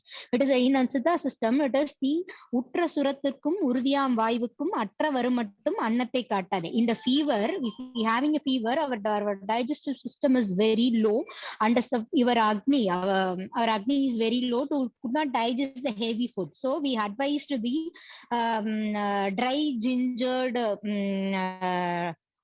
dry ginger. This is a sukku mudi kanji. We called it as a dry ginger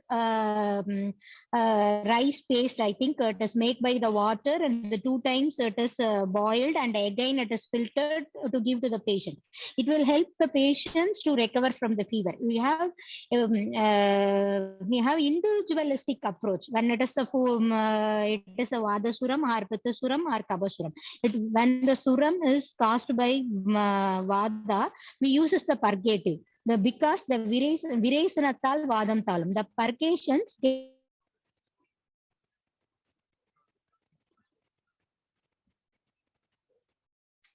Oh, you broke off.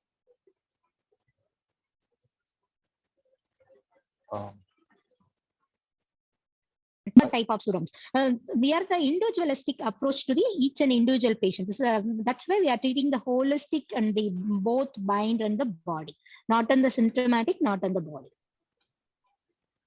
Very good, thank you. Just one question, because we had we had this placebo situation. So is there a concept of placebo, of something actually because it's actually not a really understandable or correct thing actually to say a placebo, because it has this idea of something unreal that you are fantasizing about, and that for some miraculous reason helps your body. But I mean, it's actually just the body initiating its own capabilities and its own healing system. Basically, that's what I understand that placebo is. But they say it's let's say it's tricking the body. It's you're tricking the mind to get through to the body. So you give someone just a piece of sugar or something, and they make them believe it's some sort of medicine. So is that, as a concept, is that something that Siddha medicine would do? Just let's tricking people into being healthy, or is that something that placebo that we only have in modern times? No, actually, Siddha is not mentioned in the placebo, but they say that if you want to cure the disease, you want to get rid of disease, putra vaityan mel kirumai vendum. Kirumai vendum means you have a faith in this doctors. That's why you create the great bondage between the patient and the doctor. Thus, faith cures the disease. It is the part of the some psychological effect to create the faith to the doctor. This is mentioned in the Siddha text, not in the placebo effect. Really, I mean. Oh, that's a great point. Thank you for that, because it's really something that also actually, to be frank, with all the modern doctors, it's just the same. I mean, they say themselves at least half of the patients are cured by just being there and trusting their doctors and believing in their powers to see the ailment and see the medication. So thank you for this round. I go back to I think Dr. Mohammed Riazuddin from Unani. I think he has joined us. All right. Maybe Dr. Starlight is not happening now. I don't know, for some reason his connection didn't work. Okay, I'm no trying to problem. get him online. Yeah, so No problem. Maybe yes, Dr. Riazuddin. Maybe maybe you want to tell us a basic idea of the interworking of mind and body, and how the mind can help a doctor to cure a body according to the Unani system. Yes. Good afternoon, all of you. First, now we have to know about the immune system. What is the immune system? Because in Unani system of medicine, all the things, all the body health is totally dependent on Kuvat. That is known as power. So what is immune? Immunity work as a defense mechanism inside the body. So first we have to know about the immune system. So broadly, immune system consists of complex biological and psychological network designed for fighting against the infections and to protect the body from pathogens or diseasing condition. In the past, for a long time, inflammation and infectious diseases and autoimmune diseases were thought to be only the result of genetic heritage and the biological functioning of the body. But nowadays, large studies in recent decade state that the importance of the psychological balance and mental health on the body immunity. Some other psychoneuroimmunological studies indicate that the thoughts and emotional patterns and the psychological dynamics are strongly interrelated with the immune system. And in Unani system of medicine, the human body is composed of the 7 basic components that are called umure tabiya. All Unani system of medicine is based on umure tabiya. That are basic 7 components. These, it is known in Unani system of medicine as arkan, elements. Arkan is the first component of these 7 umure tabiya, and second one is mizaj or temperament. Third one is akhlaq. Next is aza. Aza means organ, or next arwa. Uwa means faculties, and afal, functions. For the proper functioning of the body, all above mentioned, these 7 components should be present and work in coordination with each other. And in the case of loss of any of these basic components or alteration in their physical status would lead to disease or even death. It might be essential to consider all these factors as to reach the correct diagnosis and consequently the correct line of treatment. Because diagnosis and as per the diagnosis, line of the treatment totally based on these 7 components. And in Unani system of medicine, concept of immunity is totally depend on the tabiyat. Before yesterday, I also described what is tabiyat. Tabiyat is known as Quwwat Mudabbira Badan, which is supreme planner of the body, man planner or main physician of the body is tabiyat, Quwwat Mudabbira Badan.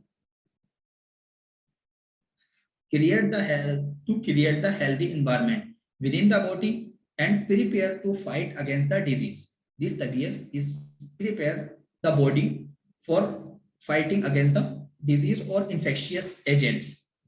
If tabiyat is strong, then man does not suffer from a disease easily. If it is weak, the man become prone to disease easily.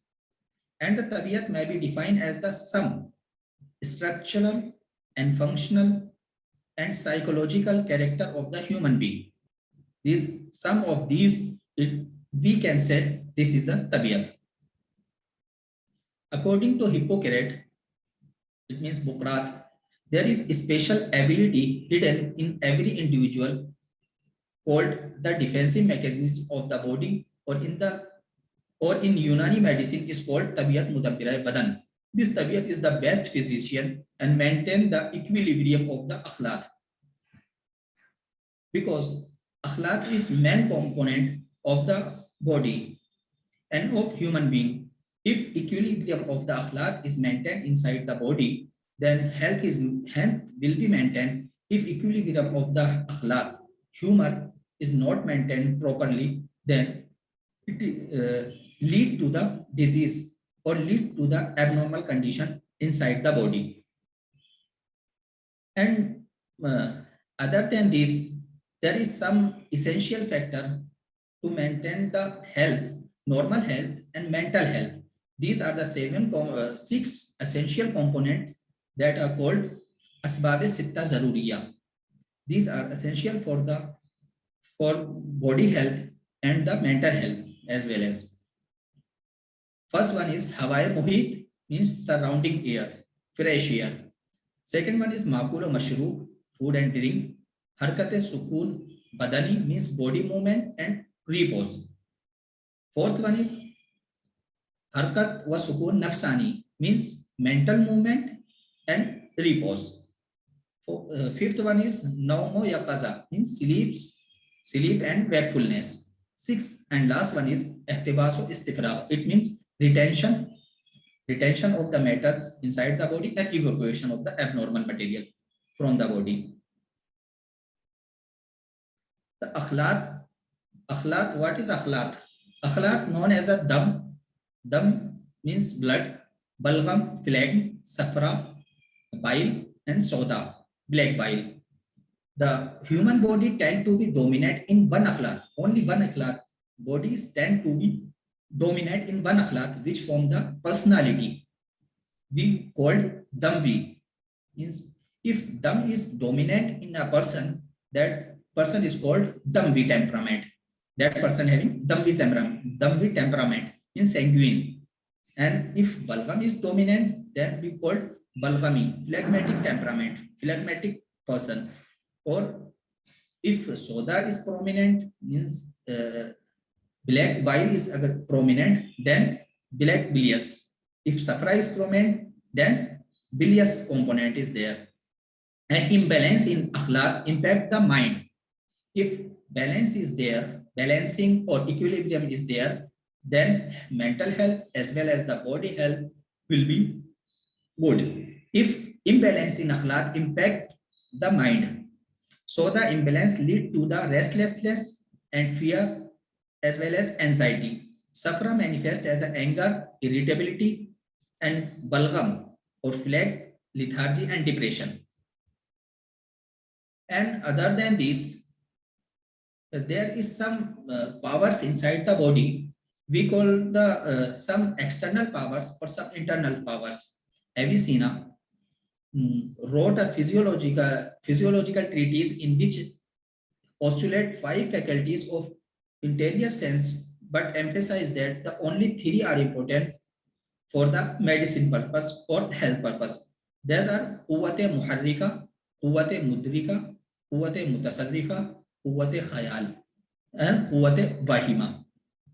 That are the inside or interior faculties. These or outer faculties also having 5 components.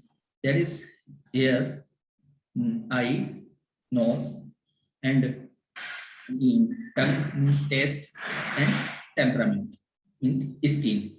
These are the 5 faculties from outside the body, outer part of the body, and 5 faculties interior of the body. These faculties, if are normal or working normal, it means the mental health is normal. If any alteration in these faculties, it means mental health is abnormal, and any abnormality occurs in mental health. That is called Hawasse Khamsa Zahira and Hawasse Khamsa Batina. There is a separate chapter in Unani system of medicine with the name of Ilaje Nafsani, means psychotherapy. Unani ancient literature has got very rich heritage in its plants, animal, and mineral origin drugs for upliftment of the mood and other mental diseases. Also, some great physicians of Unani medicine experienced them for treating the delirium, insomnia, headache, migraine, any other nervous diseases. These drugs have an anti-anxiety effect, antidepressive effect, and as an antioxidant effect. And principle how to treat the mental, if there is any mental problem or body problem or immunity problem is there, how to treat the patient. So there are some principles in Unani system of medicine. First of all, the tonic of the gland, that is called Muqawwiyate Dimag. First, we have to prescribe, we have to write the some Muqawwiyate Dimag, means brain tonic, and some ikhraj, evacuation of the morbid matter. ikhraj madda. That is called the ikhraj madda. And we can on this treatment ikhraj madda and muqabbiyat dimagh and muqabbiyat or that particular system or particular organ, we can treat the cause easily. The some special medication, some special singles or compound drugs are there in Unani system of medicine for treating the mental health as well as whole body health. Thank you. Over to you. Thank you very much. Thank you.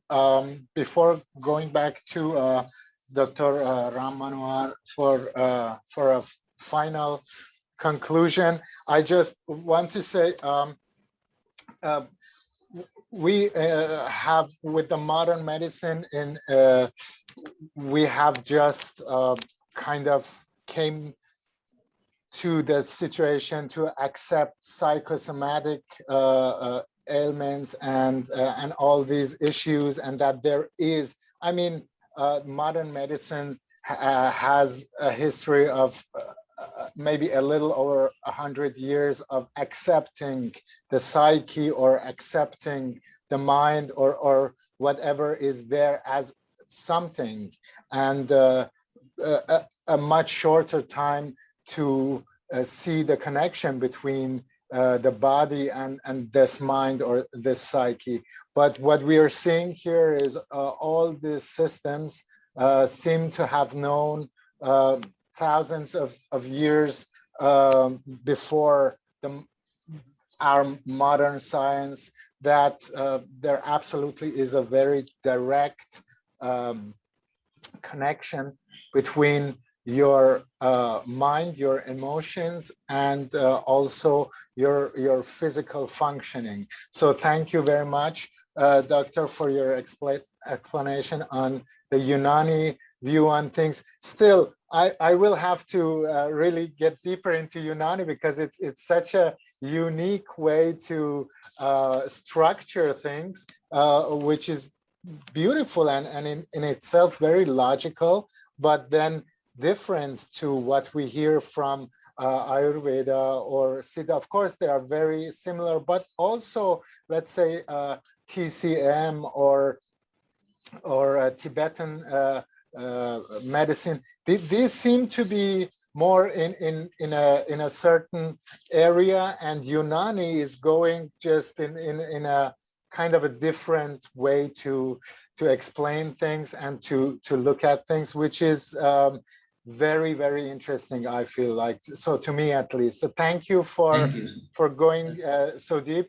Now going back to Dr. Ram Manohar, sir, maybe you can give us a short, let's say, a short explanation on the connection here, because with oh, he came back. Yes, there you are. You would have to unmute, Doctor. Great. No. Yes, perfect. So we are. You have that beautiful interior pictures. You're kind of that's very that's nice. That's a new app on Zoom. yeah, it's great. I mean, we heard that before that in one of the papers that laughing and music is absolutely important, and also some beautiful view for the eye, right? So makes your mind feel good. Thank you for that. What I would like to know from you is, I mean, there is, of course, a very deep connection of yoga and all the Indian medicine, right? Be it the Siddha, which is done by the Siddhis, who basically are super yogis, or be it Ayurveda, which just goes back to the same effect. And also it helps to do your yoga and to be in that space of yourself to be a good healer in some ways. But still, at certain points, you have some disconnections, let's say, because, for example, we had with our talk with Dr. Senthil Kumar from the Siddha section, he told us about, in certain cases, drinking milk with garlic or kind of boiling the garlic in the milk as something good. And I was asking him, you know, in yoga, you have this issue with garlic and onion and so on. They are heavy duty medicine and not so much a daily regime part of your diet. So, and these are the little disconnections there which are interesting to me, and I would like to know where they come from. But now we are at the mind level, and in yoga you have, you know, the 5 bodies coming together to make your one body, and at least 3 of them are the components of your physical body here. And you know, the mind has its own body, actually, just like the energy, the prana has its own body, and the food body that you see outside. So basically, what I'm saying is they're actually going by the yogic science. You would think that there just is no kind of disconnection between mind and body and kind of emotions, because it's all just one thing, right? So I would like to know, and there are still 2 more bodies that go towards Akash, like to go to the Ananda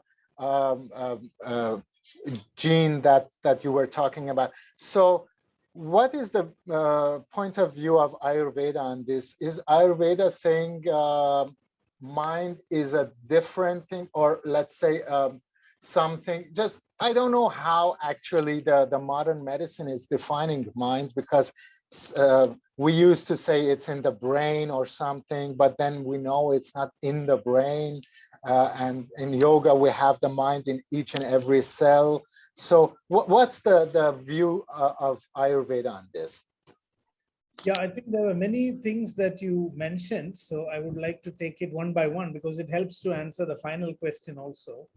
You know, when it comes to these conflicts between Ayurveda and yoga, I think, you know, if you get to the Ayurvedic perspective very clearly, there is no confusion, because there is a verse in Charaka Samhita which comes to my mind, that there are basically 3 lifestyles, 3 attitudes towards life, very broad categorization.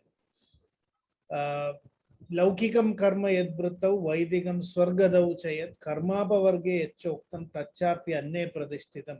So after describing this whole food and all that, Charaka is concluding his chapter by saying that food is the basis for all the 3 types of people in this world. The Laukikas, who are leading a life of sensual enjoyment. You know, they're very impulsive. They cannot distinguish between what is good and bad. Whatever is pleasurable, they accept it. So they are one group of people. Then we have Vaidikas, who are trying to, you know, become health conscious. Today, the health freaks, you know, going for gym, walking, choosing what food they should eat, they are called as the Vaidikas, because they are trying to consciously live a life. They are struggling. And then we have the Karmapavargis, who are detached. You know, they are now focused on an inward contemplative life. And you know, the food requirements for all these 3 types of people are different.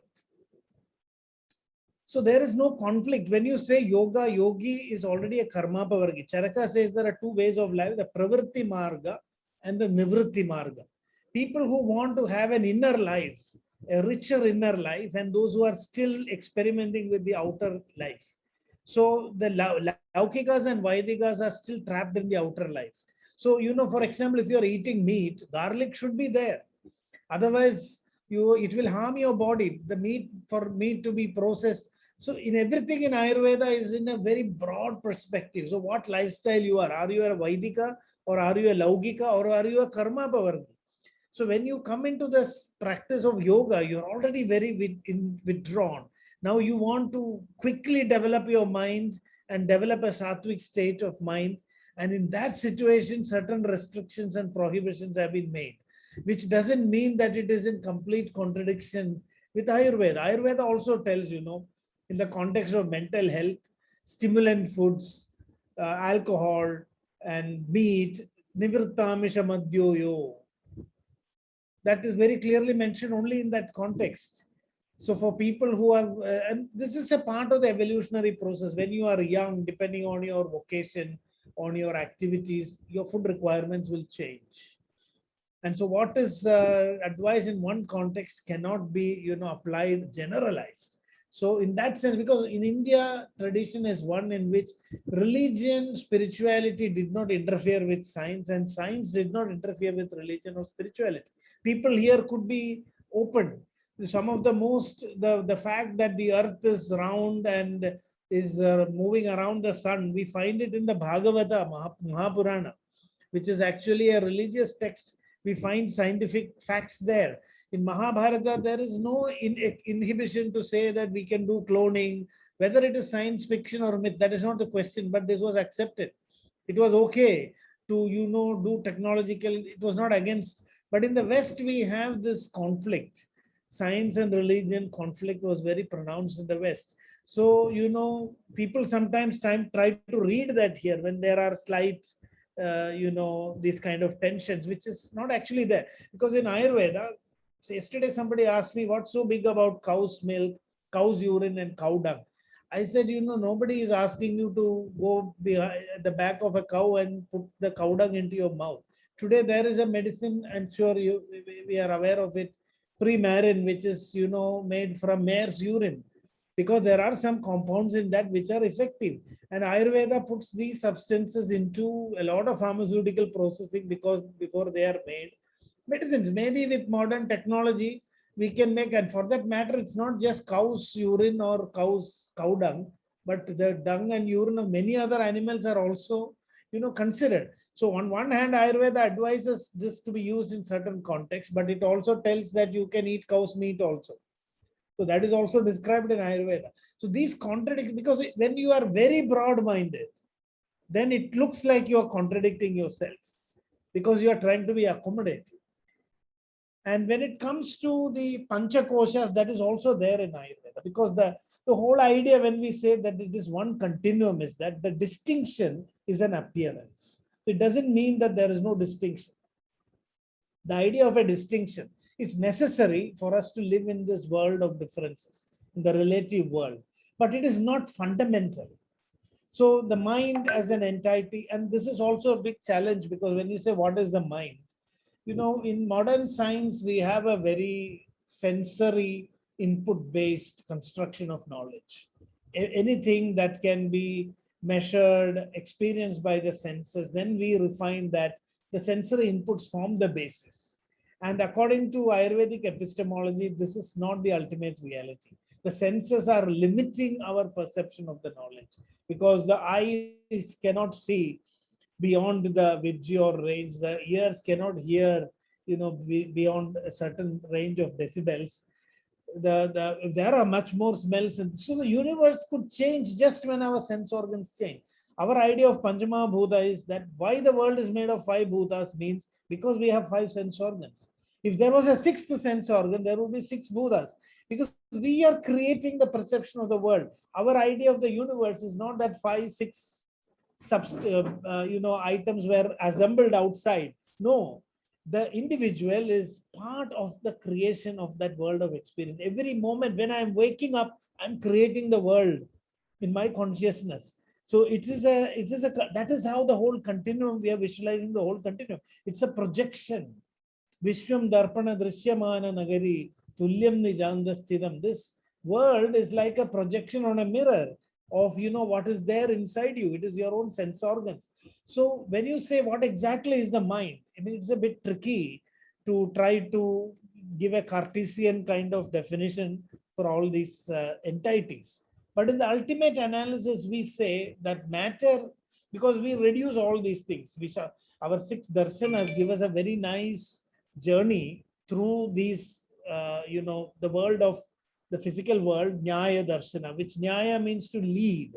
It is giving you all the tools to start your knowledge. And Vaisheshika is a world of differences. Vishesha means difference. So everything appears different. So from Vaisheshika, the world of differences, we go to Vedanta, the world of unity. So it is an inner journey. So to a person who feels everything is distinct, there is no point in talking Vedanta, because Vedanta is not a theory, it is an experience. It is an experience when you go inside what we feel. We are dissolving all the tattvas, one tattva in the other, in the other. So when we go to the source of the atoms, now modern quantum physics has also reached that point. It is just, turning inside. The quantum physics have found that depending on the way they set the experiments, what you see in your experiment changes. The wave could be a particle or a wave. I mean, a subatomic particle could behave like a wave depending on how you set up that experiment. So when then the whole source we see is from inside. So the mind, there are operational definitions. Mind is a flow of thoughts. We cannot deny that. As long as there is a flow of thought, we have the mind. Now the question is, did it originate in the brain? Is it an epiphenomenon of the brain, or does it have an independent existence? According to, this is where the views are totally diametrically opposite. What Ayurveda says is that the mind projects the body. The body is an epiphenomenon of the mind. And modern science says that the mind is an epiphenomenon of the physical body. So according to Ayurveda, mind is beyond time and space. We are not mentally located anywhere. In our mental world, we can go in one moment to America or Austria, anywhere we want. It is not bound by time or space. So we cannot study the source of our mind using techniques that are bound by time and space. That is the Ayurvedic take on it. So, and mind, when you go beyond into mind again, this is only through the process of yoga and involution, this process of Nivritti Marga. So what is the darshanas is that you study the world outside. Darshanas don't tell us that you should not study the external world. But when you study the external world, you end up inside your own being. That is the discovery. That is yoga. And, when you reach that point of yoga, you realize that the source of your mind is a deeper consciousness, which is omnipresent, all pervading. And when you connect to that consciousness, you connect to the whole world. You become one with the whole universe. So this is the whole journey. And this is a personal journey. So the way mind is defined in Nyaya, in Vaisheshika, in Sankhya, in Yoga, in Vedanta are different. Because it depends on your experience. How you set up the experience and experiment of how you interact with the world is different in each darsanas. When you are very gross, you need a very gross definition of the mind. So there is in the Upanishad also the idea that the mind is actually an epiphenomenon of the body, because the rishis conduct an experiment. They tell the students, you don't eat for a long time and come back, and they are asked to remember what they learned. And then they are not able to remember. And then the teacher says, Annamayam hi saumyam manasi. The mind is nothing but what comes out of your food. If you don't eat food, you cannot even think. So this is the way the mind is defined. But then when in yoga, you are told that the mind is to be separated. It is not the part of the body at all. I mean, you can connect to a deeper awareness. So it's very confusing. We have all types of definitions of the mind. Even in Ayurveda, we have the Panchakosha Siddhanta has been simplified, made more gross in Ayurveda. And these subtle connections are very important to know. Ayurveda prepares you for yoga. That Charaka very clearly says, in yoga and moksha, all pain is gone. But today the problem is that yogis are discovering Ayurveda. It should be Ayurvedis who discover yoga. So it's like putting the cart before the horse. Now that is how the world is moving today. You first study yoga, and Ayurveda tells if you don't do Deha Shuddhi, if you don't first establish some purity in your srotasas, doing yoga will make you sick. If you do pranayama, when your gross channels are not yet pure, it will only heat your system. and create a lot of imbalances. So, and there are the situations where mind has been described very similar to what you call as neuronal circuits, because that is what prana in one way is. And by controlling that vayu, you can control the mind. So there we are working on the physical body. So we can see in Ayurveda definitions of mind which cut across this, epistemological framework, physical as well as, metaphysical. You see both definitions. You see very down to earth physical definitions of them. So eat food. And if your brain, if you cut a head, everything is gone. So preserve your head. Otherwise, you cannot think. So it's very practical there. But then we say, so the Ayurvedic idea is that when your mind is not awakened, the mind is a very strong potential energy, which if you awaken, your body can be controlled by it. But in the beginning, our body controls our mind. We are completely enslaved to our body. Whatever happens in the body affects your mind. And yoga is that process through which we liberate. So unless you are a yogi, there's no point in saying that my mind is beyond the body. It is not. For an ordinary person, you are under the, so you control your food, preserve your brain. When you're a yogi, it is different. You might be able to control your heartbeat, control the way your body secretes the hormones. So many experiments have happened, but that's only for the yogis to say. So anybody who asked me definition, I said, at what level of reality you are, use a definition that fits your reality and then elevate yourself, because this is a practical science. It's not about just theories. And so if you cannot relate it to your experience, you don't accept it. That freedom is there. That is the beauty of the Shat Darshanas. And we accepted also atheistic theories. One last point, there was no debate in our culture about whether there was God or not. We are not worried about God. We are worried about ourselves. The question of Nastika and Astika is whether I will exist after death. God comes after that. If I exist, then I will think about God.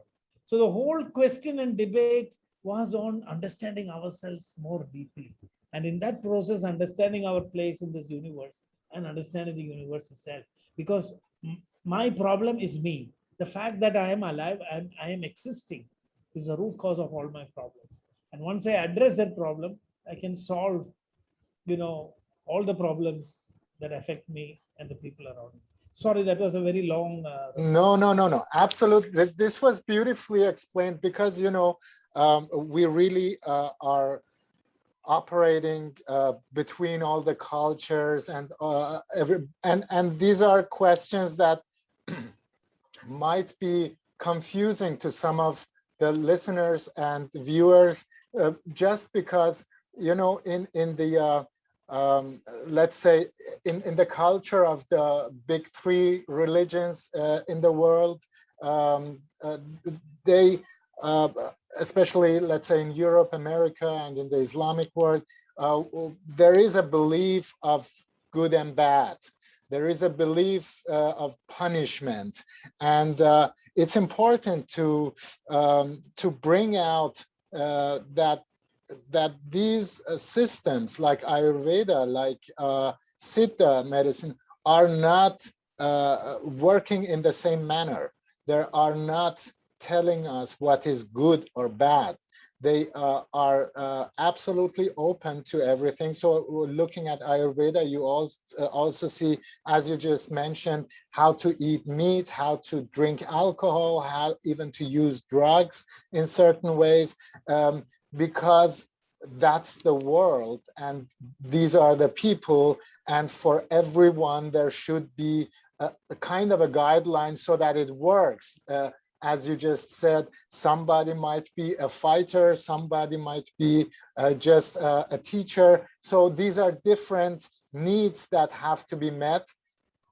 And as you really beautifully worked out, just the yogic approach to it is, of course, a very vast one, but one that really goes beyond these basic requirements of being alive, but goes to making everything better and more, and kind of let's say cleaner and more towards yourself. So thank you for just putting the spotlight on that, and that there is no good or bad in Ayurvedic thinking. There is no punishment for your bad behavior. It's just that your body, your mind, your life can work a lot better or a lot worse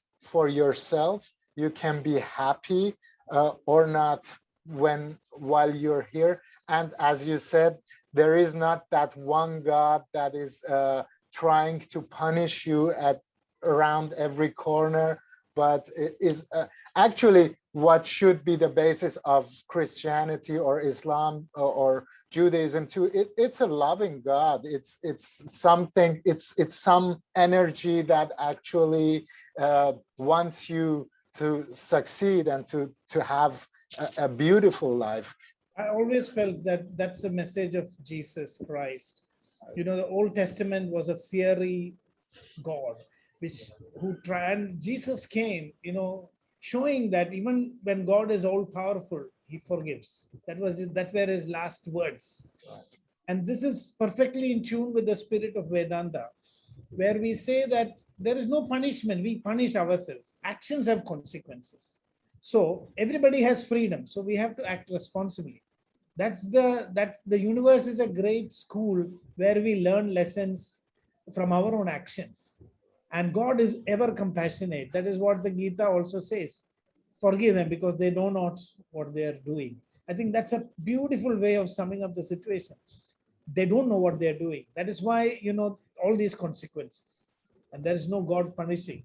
So that's beautiful. I think that's a very important point that you highlighted.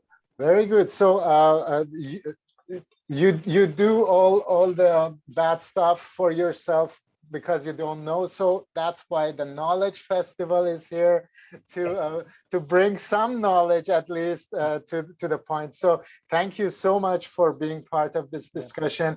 And Vinayak, if you want to add something. No, it's always pleasure to talk to Ram Manohar sir, and I know you're busy, sir. So if we have to leave, I will not hold you here actually. So no, we'll be finishing now anyway. So we're done with that.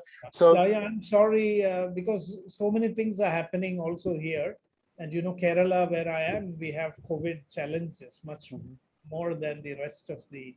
So all our schedules have been upset. And many things are going on online, and that's what.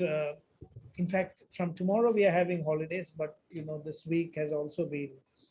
Otherwise, I would have participated more. So, no thank problem, you sir. for being for the understanding. No, I'm thanks. happy you have recovered well, and I'm happy to see you healthy, and you know, and that's important actually. Yeah, so all right, thank you for this discussion, and we'll have a short break, right? And be back in what at 2 o'clock or what is it?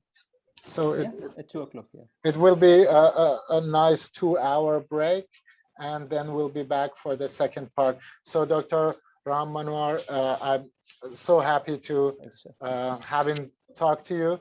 Thank you, and have a beautiful day. Thank See you. Thank you. thank you, Dr. Mohammed. Also, thank you very much.